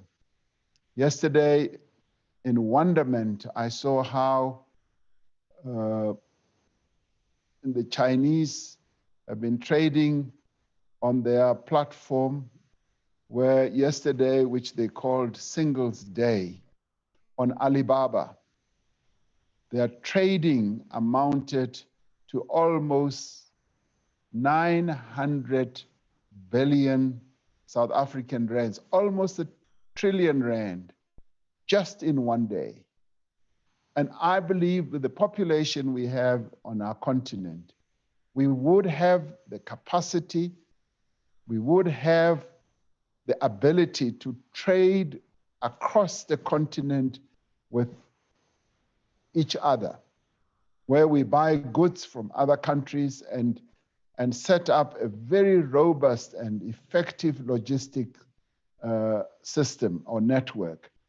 And that future is beckoning. That future is calling us to be part of a trading Africa, just like our forebears used to trade with one another and with other parts of the world. I believe that the Africa Continental Free Trade Area is beckoning us that we should trade with one another, and one day we should trade so big with one another that we should even exceed what an Alibaba was able to achieve just in one day of trading yesterday, when they almost traded R1 trillion in just one day. The future is bright for our continent. I thank you. Thank you, Mr. President. The first supplementary goes to the Honorable Skosana. You have the floor. Yeah, Togoza, Shonichwa Somlomo. begodu ngiyathokoza nakuhlonitshwa umongameli ngempendulo yakhe enqophileko begodu ezwakala kuhle kwamambala. Ngithokoza kuzala izandla zombili. Mhlonitshwa mongameli, the reconstruction and recovery plan that you delivered on the 21st October in a joint sitting of Parliament refers to a South Africa that trades intensely with the continent and takes full advantage of the African Continental Free Trade Agreement. Mhlonishwa Mongameli, the harmonization of road and rail infrastructure on the continent, together with an active regional industrial strategy that is funded, is critical to the success of the continental plan. This being the case, Mhlonishwa Mongameli, an assessment of the risk factors informs us that energy, communications, transport, and water remain key inhibitors to the successful implementation of the Agenda 2063 strategy. So, Mhlonishwa Mongameli, what work is being done to address these risk factors, which, if not addressed, will limit the continent's growth? Ngiyathokoza. Ngithokozile baba. Ngiyathokoza. The Honorable the President. Thank you, Honorable Speaker and honorable members. Yes, we as the AU have prioritized the development of these logistics that you're talking about, infrastructure on our continent, fully knowing that there are quite a number of risks. But having identified the risks, we've nonetheless decided that we should manage those risks. South Africa is a champion of infrastructure development on our continent. This started way before I even came onto the scene. And we've been trusted by the continent to foster and to develop and to lead the infrastructure process on our continent. And that speaks to precisely the issues that the honorable member has raised: transport, the waterways, energy, roads. All these are infrastructure-related projects that have to be put up so that we can foster the interconnectedness of the continent. But we've also decided that it should start at the regional level. We've got the regional economic communities, which we call the RECs on our continent, and all the regional economic activities, communities rather, have become so active at an economic level that they are focusing on integration of their economies. And as they foster integration at an economic level, infrastructure follows in tandem. If you just look at the developments that are taking place on the continent, they are just mind-boggling. In all the regional economic communities on our continent, we ourselves here in SADC are fostering the integration of our region economically, and we're looking at joint projects that we can launch amongst us with a view of ensuring that at a logistical level, we become ready to be active participants in the Africa Continental Free Trade Area agreement. So The risks are there, but they've got to be managed. And so far, we've been finding ways of managing the risks. And this is the beauty of having a uniting organization like the AU, but also in our region, in Southern Africa, having a regional integration organization like SADC. So that helps us to manage the risks and to reduce the risks substantially. And we look at SADC as one market, and we look obviously at the continent as another huge market. And as we minimize the risks, the markets keep growing. And we are committed that the only way forward is for us to manage these risks and remove the impediments, develop infrastructure, and make sure that we grow our respective economies and we form those linkages and linkages that can be beneficial to all of us all the time. Thank you, Honorable Speaker. Thank you, Mr. President. The Akhbara-led Swart. Thank you, Honorable Speaker. Honorable President, the Africa Free Trade Area presents a major opportunity for African countries to lift more than 30 million people out of extreme poverty, and this the ACDP clearly supports. South Africa can play a key role in this regard, as you said earlier, the engine room for manufacturing. Honorable President, COVID-19, however, has caused major disruptions to trade across the continent, including in critical goods such as medical supplies and food. The question then is, what role can the potential gains from the free trade area play in offsetting the losses suffered by COVID-19? And does the Honorable President agree that it would help African countries increase their resilience in the face of possible future economic shocks, such as caused by COVID-19? I thank you. Thank you, Mr. Swart. The Honorable the President.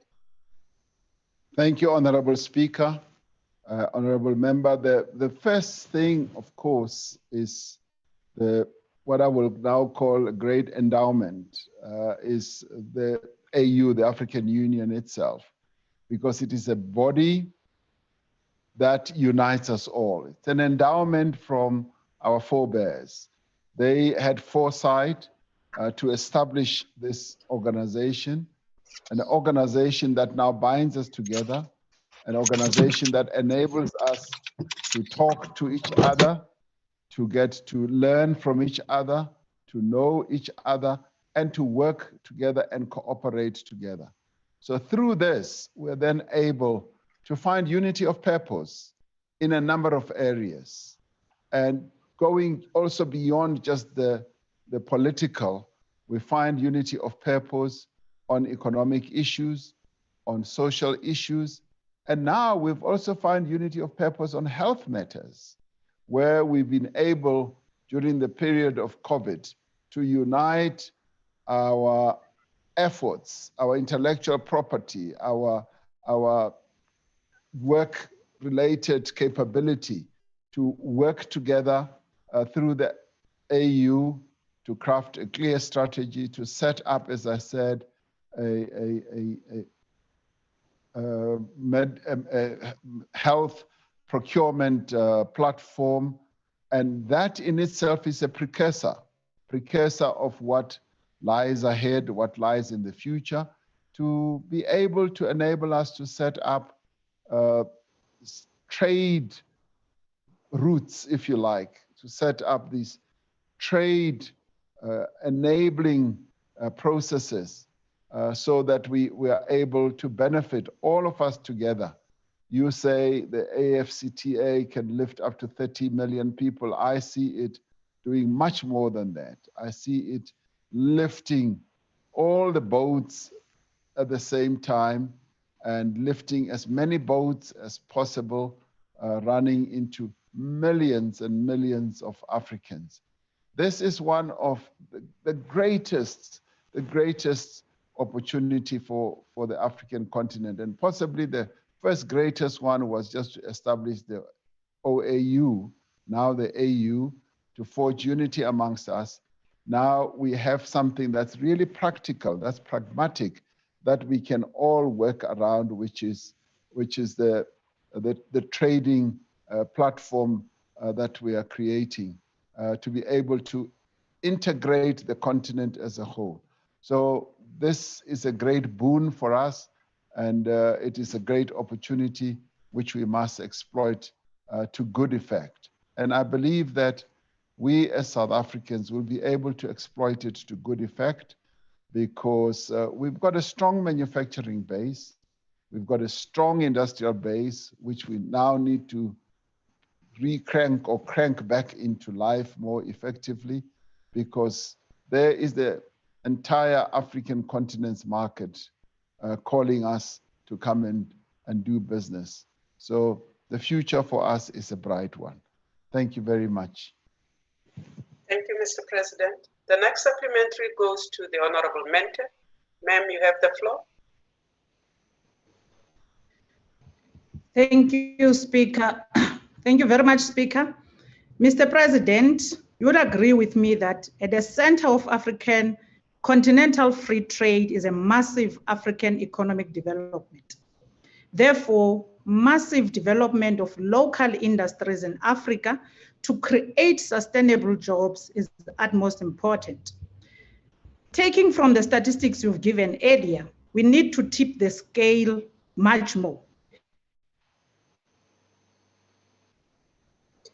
Mente, we have lost you. We have lost you. Can you just repeat yourself, ma'am? Okay. Mente? Yeah, can you hear me? Can you hear me? We have lost you. You will just have to repeat yourself, ma'am, please. We lost you somewhere in between. All right. Can you hear me now, Speaker? Yes, ma'am. All right. Thank you very much. Mr. President, you will agree with me that at the center of African continental free trade is a massive African economic development. Therefore, massive development of local industries in Africa to create sustainable jobs is utmost.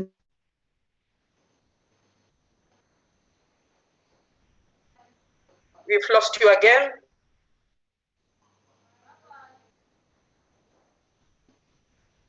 Memento, we've lost you again.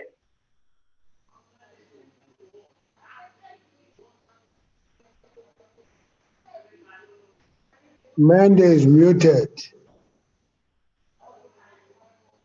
Honorable Minister, mute yourself, please. Honorable Mente, unmute yourself.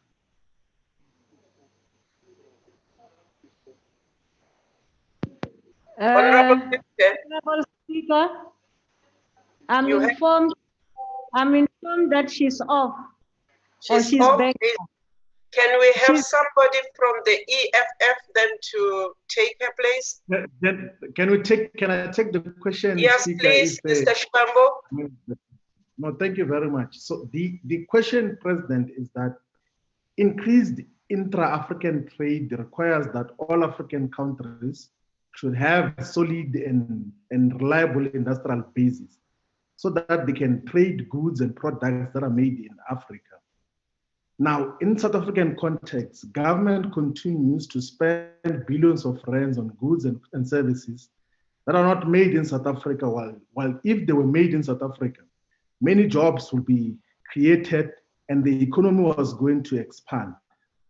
And because the regulations and the social compacts on localizations have failed time and again, don't you think that we should amend all the procurement legislation at all spheres of government and all state-owned companies to enforce local procurement by all state institutions? Would you support an amendment of the PFMA and the MFMA that places at the center of state procurement the fact that we should build local industrial capacity, particularly in the manufacturing sector? That is the question. Thank you, Ndete Shibambo. The Honorable the President. Honorable Speaker and Honorable Member, we have, as I said earlier, identified localization as a key priority in our reconstruction and recovery plan. it stands there boldly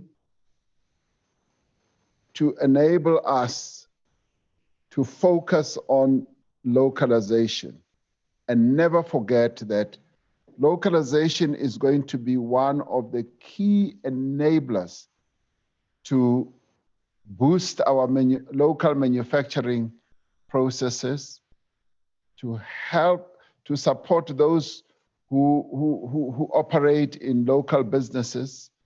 And indeed, the state is a procurer of goods and services. And we are saying that when the state procures goods and services, it must insist on procuring locally made goods. Now, our infrastructure trajectory is underpinned by that whenever we also embark on infrastructure processes, we want the goods that go into the infrastructure build should be locally made. Now, we want, therefore, to support this commitment through ensuring that the regulatory framework supports precisely that. And if it requires the amendment of the PFMA, if it requires the amendment of whatever regulation, so be it. Because our strategic objective in this regard is to use localization to create jobs, is to use localization to enhance manufacturing capability and capacity in our country. So we have a multiplicity of objectives that we want to achieve, including the empowerment of women, the empowerment of young people, and there should be clear set-asides for Black-owned businesses, and this is where our Black industrialists can come into their own, new ones, established ones, small and medium enterprises, cooperatives, and this is what we should then use to help to either boost those cooperatives or see them established and support them, but in the end also to make sure that the government pays on time. So all these are the multiplicity of interventions that we need to take to give full effect to localization. We'd like to see us go beyond just localization speak. We must now talk about localization implementation, and it should operate through a plethora of ways, institutions, so long as in the end we localize and we buy local, because as I've said in the past, local is truly lekker, and that's what we should do. Thank you, Honorable Speaker. Thank you, Mr. President. The last supplementary question will be put to you by the Honorable M. Hlengwa. Thank you very much. Thank you very much, Madam Speaker. Mr. President, it's good that you are also the chairperson of the AU at this current juncture. And so all the things that you speak about, you are in a better position to influence.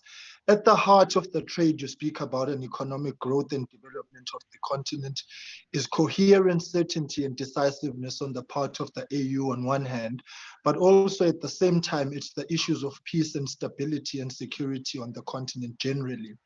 And so as we look at things such as SARS in Nigeria and the tensions around elections in Tanzania, Uganda, Ivory Coast, Cameroon, and the coup in Mali, where we are all looking forward to and expecting elections that are free and fair and free from fear, and creating a conducive environment for the trade that you speak about. Are you satisfied that all these things that are requirement are being met and are being done? And what interventions decisively is the AU carrying out to deal with these prevailing challenges, which may be a hindrance to the dreams, hopes, and aspirations of the African people insofar as equality, job creation, security, and peace and trade are concerned? Thank you. Thank you. The Honorable the President. Thank you, Honorable Speaker. I did say earlier that one of our key endowments is the African Union as the people of our continent. An endowment that is standing us in good stead in as far as forging unity amongst the peoples of our continent, both at a regional level through our regional economic communities, as well as at a continental level. Our task is to ensure that we foster that unity. And in fostering that unity is also to help each other deal with the challenges that we may each face from time to time. Where, for instance, if an election is held, the African continent through the AU is able to come and observe and support the election effort that is taking place in a particular country. Where there are disasters, we help one another. Where there are wars, we make interventions. And recently, we have been able to participate in a peace process in South Sudan, where Deputy President David Mabuza was actively involved. Following my tenure in the past as Deputy President, he was actively involved in finally getting the warring parties in that country to come together and reach a peace settlement. And now they've set up a joint government where they are working together. And beyond that, the dividend they are going to reap is economic development. Peace breeds development and economic growth. So that is one of the key things that we have been able to do, and it's good that we've been able to do it during our chairship. In Libya, the warring parties have been going on with their war, and we've participated in ensuring that there is a ceasefire between Prime Minister Sarraj's forces and Field Marshal Haftar's forces. And I spoke to both of them last week. They want South Africa to continue helping them to consolidate and cement the peace that they so yearn for. We've been involved in the negotiations on the GERD, the Great Ethiopian Renaissance Dam, where Egypt and Ethiopia and Sudan have not been seeing eye to eye. Minister of International Relations is involved, together with Ambassador Majola. They're both involved in piecing the negotiations together. And I'll be calling them at a Bureau Summit so that we can take the peace work forward. Now there are challenges in Ethiopia, and we are involved in trying to see how best those internal challenges that they are facing should be addressed. And in various other parts of the continent, we get involved. Tanzania has held an election, and of course, many elections often yield a different type of outcomes, outcomes that the country themselves need to settle down and deal with. And it is only when they fail completely that we are able to give support. And all this is being done, and many others that I have not really had the time to mention. All this is being done with a view of ensuring that in the end there is one peace and understanding on our continent, so as to foster the economic development that must clearly be a dividend from the peace process that we've been supporting, that we've been overseeing on our continent. So much work needs to be done, but we've built a fairly strong foundation, in our forebears bequeathed to us the ability for us to be able to face up with each other and talk robustly with a view of finding one another and installing peace in our respective countries. And this is the time to be a proud African, all of us, because the continent is becoming more and more united. And this is when I would say the African Renaissance is truly underway, because we are beginning to appreciate each other more and more, and how we are able to support each other on an ongoing basis. Thank you, Honorable Speaker. Thank you, Mr. President.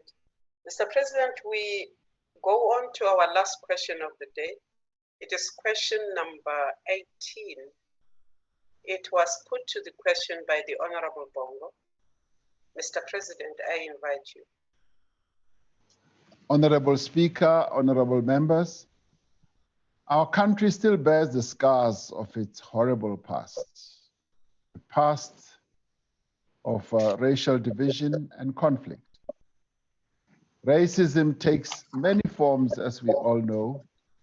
It can be found in people's attitudes and utterances, in how they behave towards each other, in who gets hired for a job or who gets promoted, and what benefit so-and-so derives from whatever process.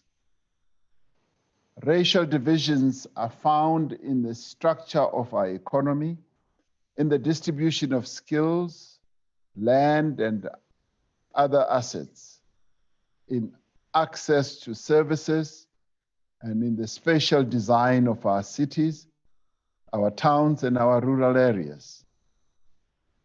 These are the divisions that we have been working hard to overcome over the course of the last 26 years of our democracy. And this is the path we chose.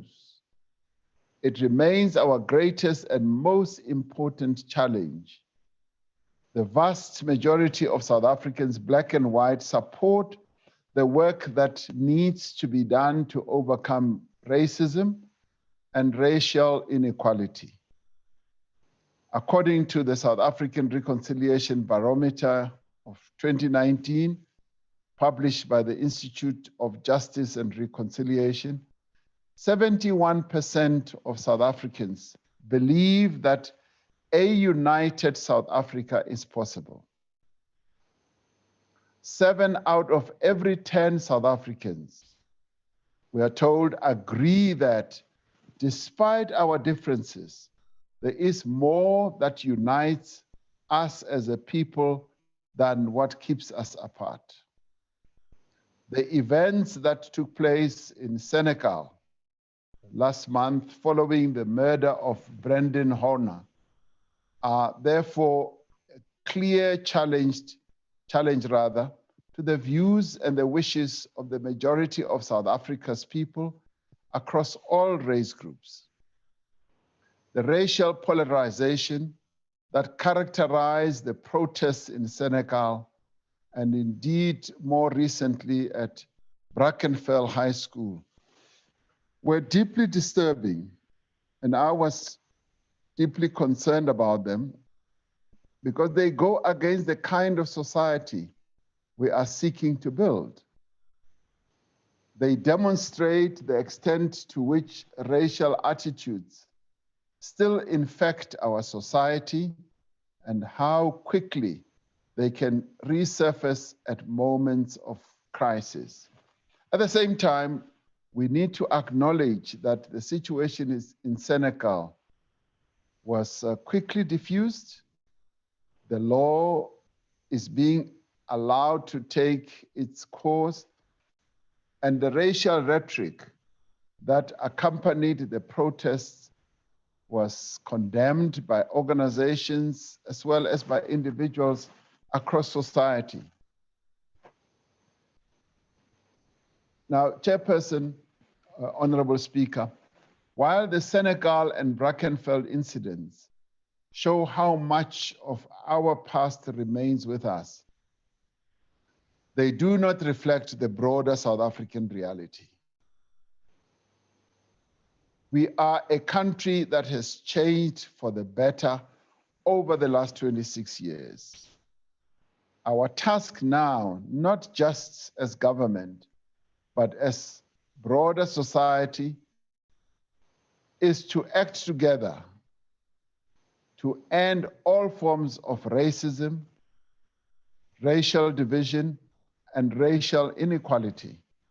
We need to consistently confront racist attitudes and condemn all instances of racist behavior. Now, those who want to perpetuate racial tensions must know they are in a dwindling minority. We continue through our policies and programs to reduce the material inequality between white and black South Africans, just as we want to address the differences between men and women. From the provision of the free basic services to building of houses, from improving public transport to providing social support, from no-fee schools to free tertiary education for the poor, we are pursuing a policy of progressive redistribution. It is this goal, Honorable Speaker, of reducing inequality that informs our approach to the national health insurance, to the development of township and rural economies, to the accelerated redistribution of land.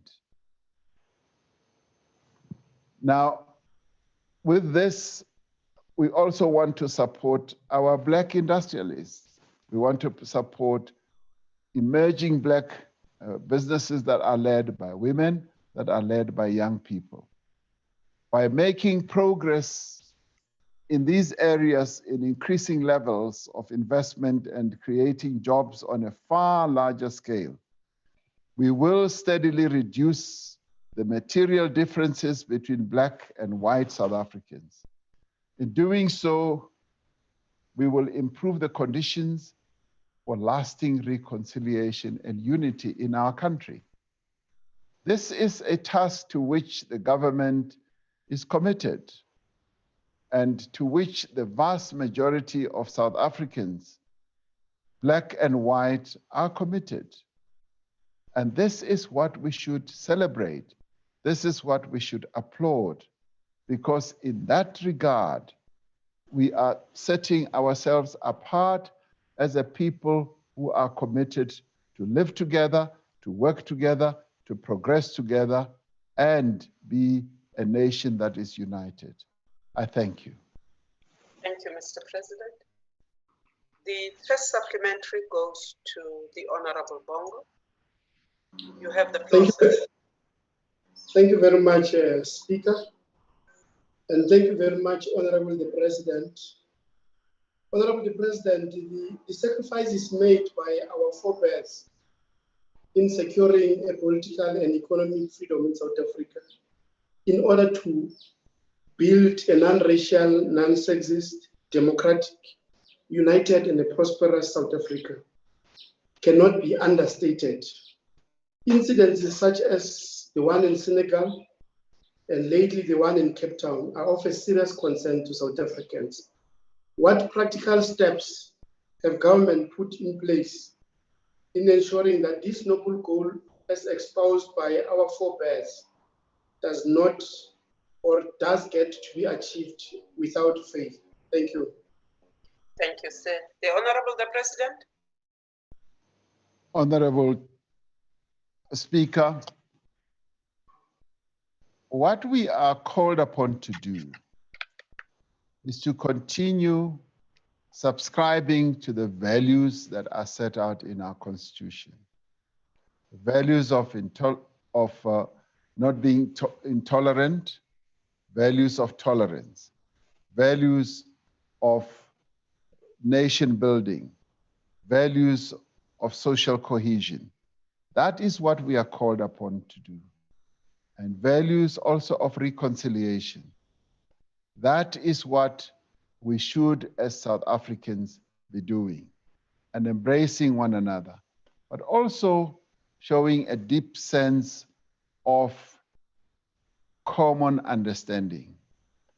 And also understanding that we come from different historical experiences, where in some cases, some were oppressors, some were the oppressed.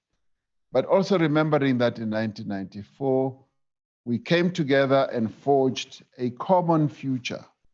And once we realize that we've got a common future, we're then able to work together in a very organic way, where we are able to embrace one another and to forgo racist tendencies, to forgo insulting tendencies to one another, or any sign of intolerance.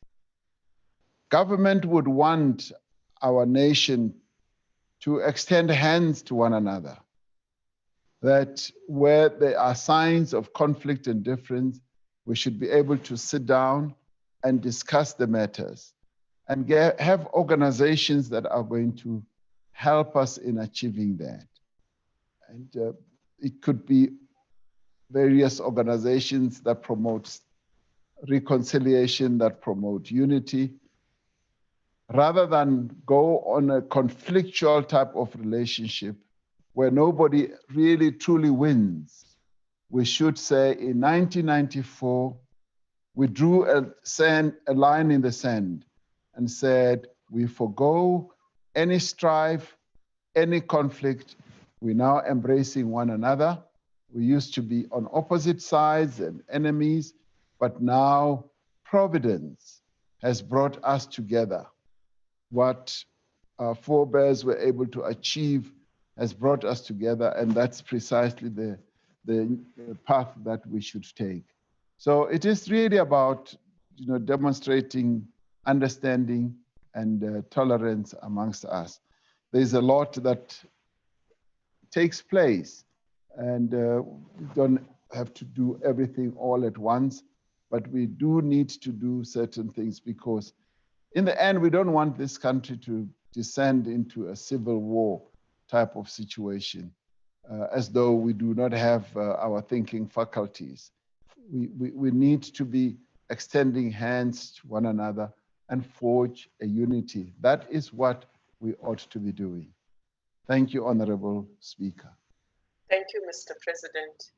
I now call upon the Leader of the Opposition, the Honorable Steenhuisen, to take the second supplementary. Thank you very much, Madam Speaker. Madam Speaker, the violent confrontation that we witnessed in Senegal, followed on from a horrific farm attack, is a direct consequence of not getting abilities to be able to heal the racial divisions in South Africa. Now, the founding provision of the Constitution, the document all of us and you, Mr. President, swore to uphold when you were inaugurated, demands that we build a nation based on, and it's very clear, non-racialism. And yet, for the past quarter of a century, we have, and the party you lead, Mr. President, has continued to keep South Africans divided on the basis of race. Now, I've taken great heart from what you've said today, and by your answer to question 16, where you said we must see each other as South Africans first, and other things after that. And yet we enforce racial quotas on all spheres of society. We judge people on the basis of race when they apply for jobs in the public sector. And BE billionaires have used race as a means to hijack empowerment and have crowded out the 30 million people who live in poverty in this country who need that empowerment the most.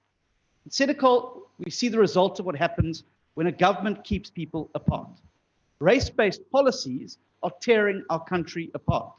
Mr. President, would you, in light of what you've said today, commit yourself to non-racialism and ensuring that we scrap all policies that seek to divide South Africans based on something as arbitrary as their skin color? Thank you. Thank you, Mr. Steenhuisen. The Honorable the President. Thank you, Honorable Speaker, honorable members.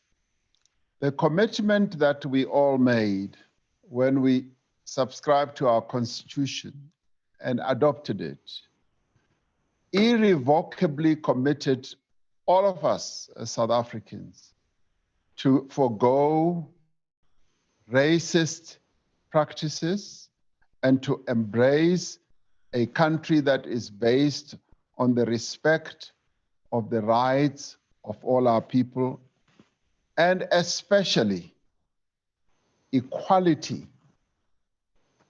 I would urge the honorable member to carefully go and study this constitution and look at the right or the provision that deals with equality in our constitution. Equality that did not exist in this country, where one race was preferred over another, one race was privileged over another, where that one race that was privileged over another has continued to reap the benefits of the privileges that they were offered and given under the oppressive regime of apartheid, where inequality reigned supreme.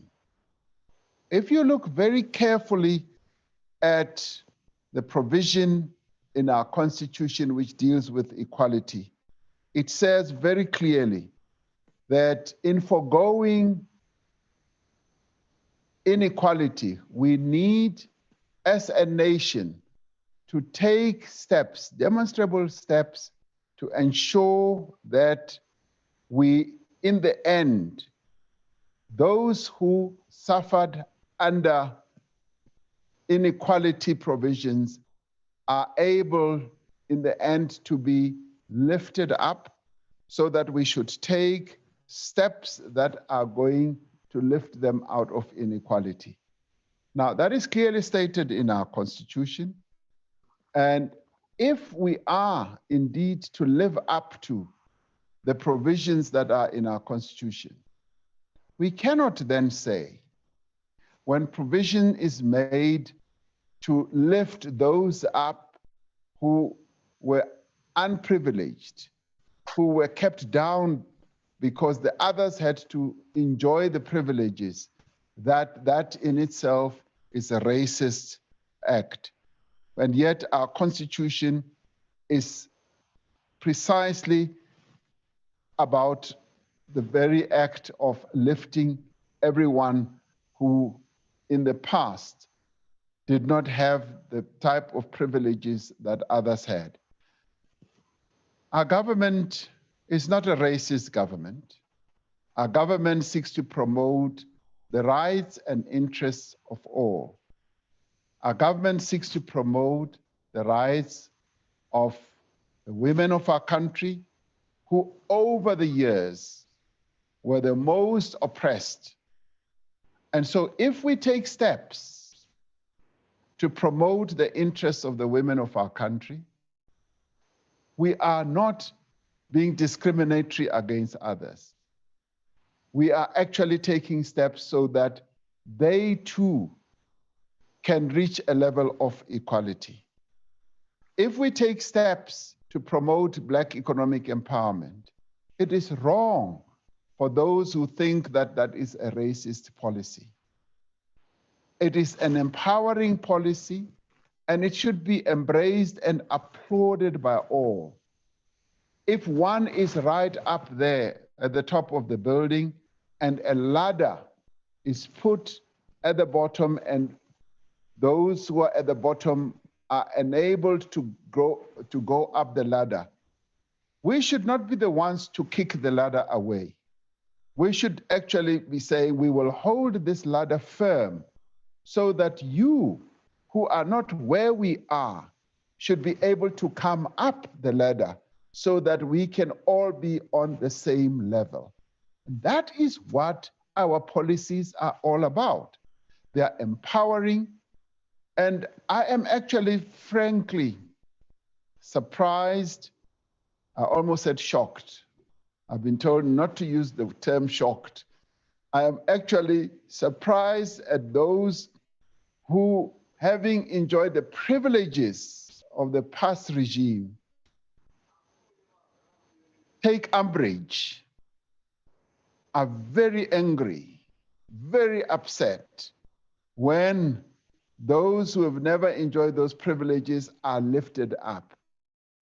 We should be encouraging processes that will lift all boats. And if we are on a higher level, we should be saying, let's fill up the dam so that all boats can go up. So if we do that, then we demonstrate clearly that we abhor racism. We abhor what happened in the past, and we are about promoting the equality that our Constitution talks about, where, yes, national legislation must be enacted to prevent unfair discrimination, but also to ensure that everyone is lifted up. So that is the approach that we should all have. Thank you very much, Honorable Speaker. Thank you very much, Mr. President. Honorable Skosana, please put your mic off. Honorable Skosana, mute yourself. We now go on to the third supplementary question. It will be put to the President by the Honorable Malema. Morana, you've got the floor. Thank you very much, Speaker. I will take the question on behalf of the CIC. Thank you very much. Proceed. Speaker, President, I welcome that you've learned that you must not stay short anymore. President, there's some racist narrative based on some misguided false sense of superiority we're going to head on. Otherwise, we're really treating racists with kid gloves, and they will have mistaken us for some old generation in which we are not. We're going to deal with racists everywhere where we find them, especially those who undermine women and shoot at them with live ammunition, and they think we will stand by and watch. It is not going to happen. The extent of farm murders in South Africa, President, is over-exaggerated. We want to make this point very clear. Minority for political and economic reasons. There are high levels of crime here in this country which are violent and result in murder. Women and children, particularly Black women and children, are killed every day. In 2019-2020, only 49 murders that occurred were considered farm murder out of more than 21,300 recorded murder cases in this country. Even these are murder, just that they happen on a farm. This is compared to more than 3,000 cases of femicide. Don't forget to make your supplementary question, ma'am. So, President, based on this, what are you going to do besides legislation to stop gender-based violence today, to protect our women and children so that they can live freely in a safe country that you are leading? Thank you, ma'am. The Honorable the President. Honorable Speaker and Honorable Member acknowledges that we are continuing to pass legislation that seeks to prevent gender-based violence, to protect the women of our country and the children of our country, and to make sure that if they do get subjected to gender-based violence, they are properly cared for and properly looked after. But beyond that, there are quite a number of other initiatives and interventions that we are making. We, through the National Strategic Plan, have a number of interventions. The interventions go beyond just directly dealing with issues of gender-based violence, but also touch on economic opportunities that need to be embarked upon to support our women and to promote their interests. So there's a plethora of matters or initiatives, and many of these, if I may remind the honorable member, are interventions that were crafted by the women of our country. And that is what pleases me a great deal, that they were not imposed on the women of our country by men. They were crafted by the women of our country, and they were then presented to us, and we've embraced them even at cabinet level. And so we are proceeding to embark on various interventions. And we are saying we will continue to be innovative.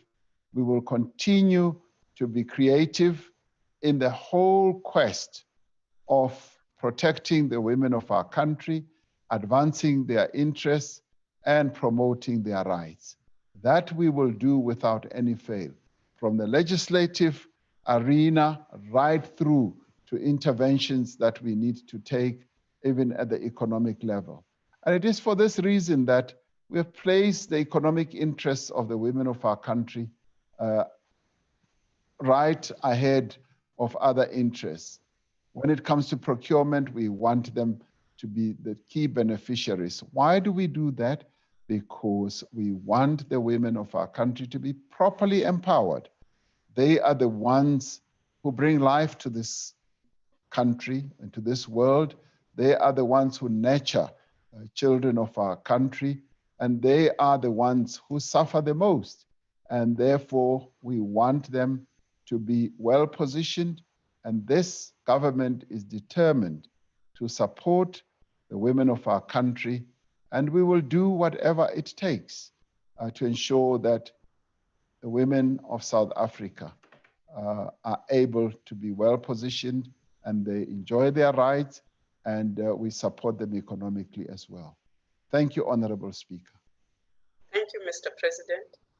We go on to our last supplementary question for the day, the Honorable Briet.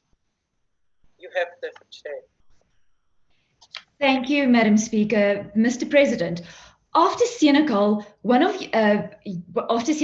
your youth league made many outrageous and worrisome pronouncements that are not in keeping with a non-racial and united republic. Taking into account the current vulnerability of social cohesion and the vulnerability of our economy and high rate of unemployment, and knowing full well that the agriculture sector and thus farmers account for one of the largest economic contributions and remains one of our only sectors to show positive employment figures. Further taking into account that if we do not protect our farmers, food security will be in the balance. What are you going to do to ensure your own party do not contravene nation building and promote polarization of races? And will you reprimand the ANC Youth League for saying, if they want war, we are going to give them war? I thank you, Madam Speaker. On a point of order, Speaker. It is a point of order that I was almost calling for it myself, but now that you want to correct it yourself, please take the floor.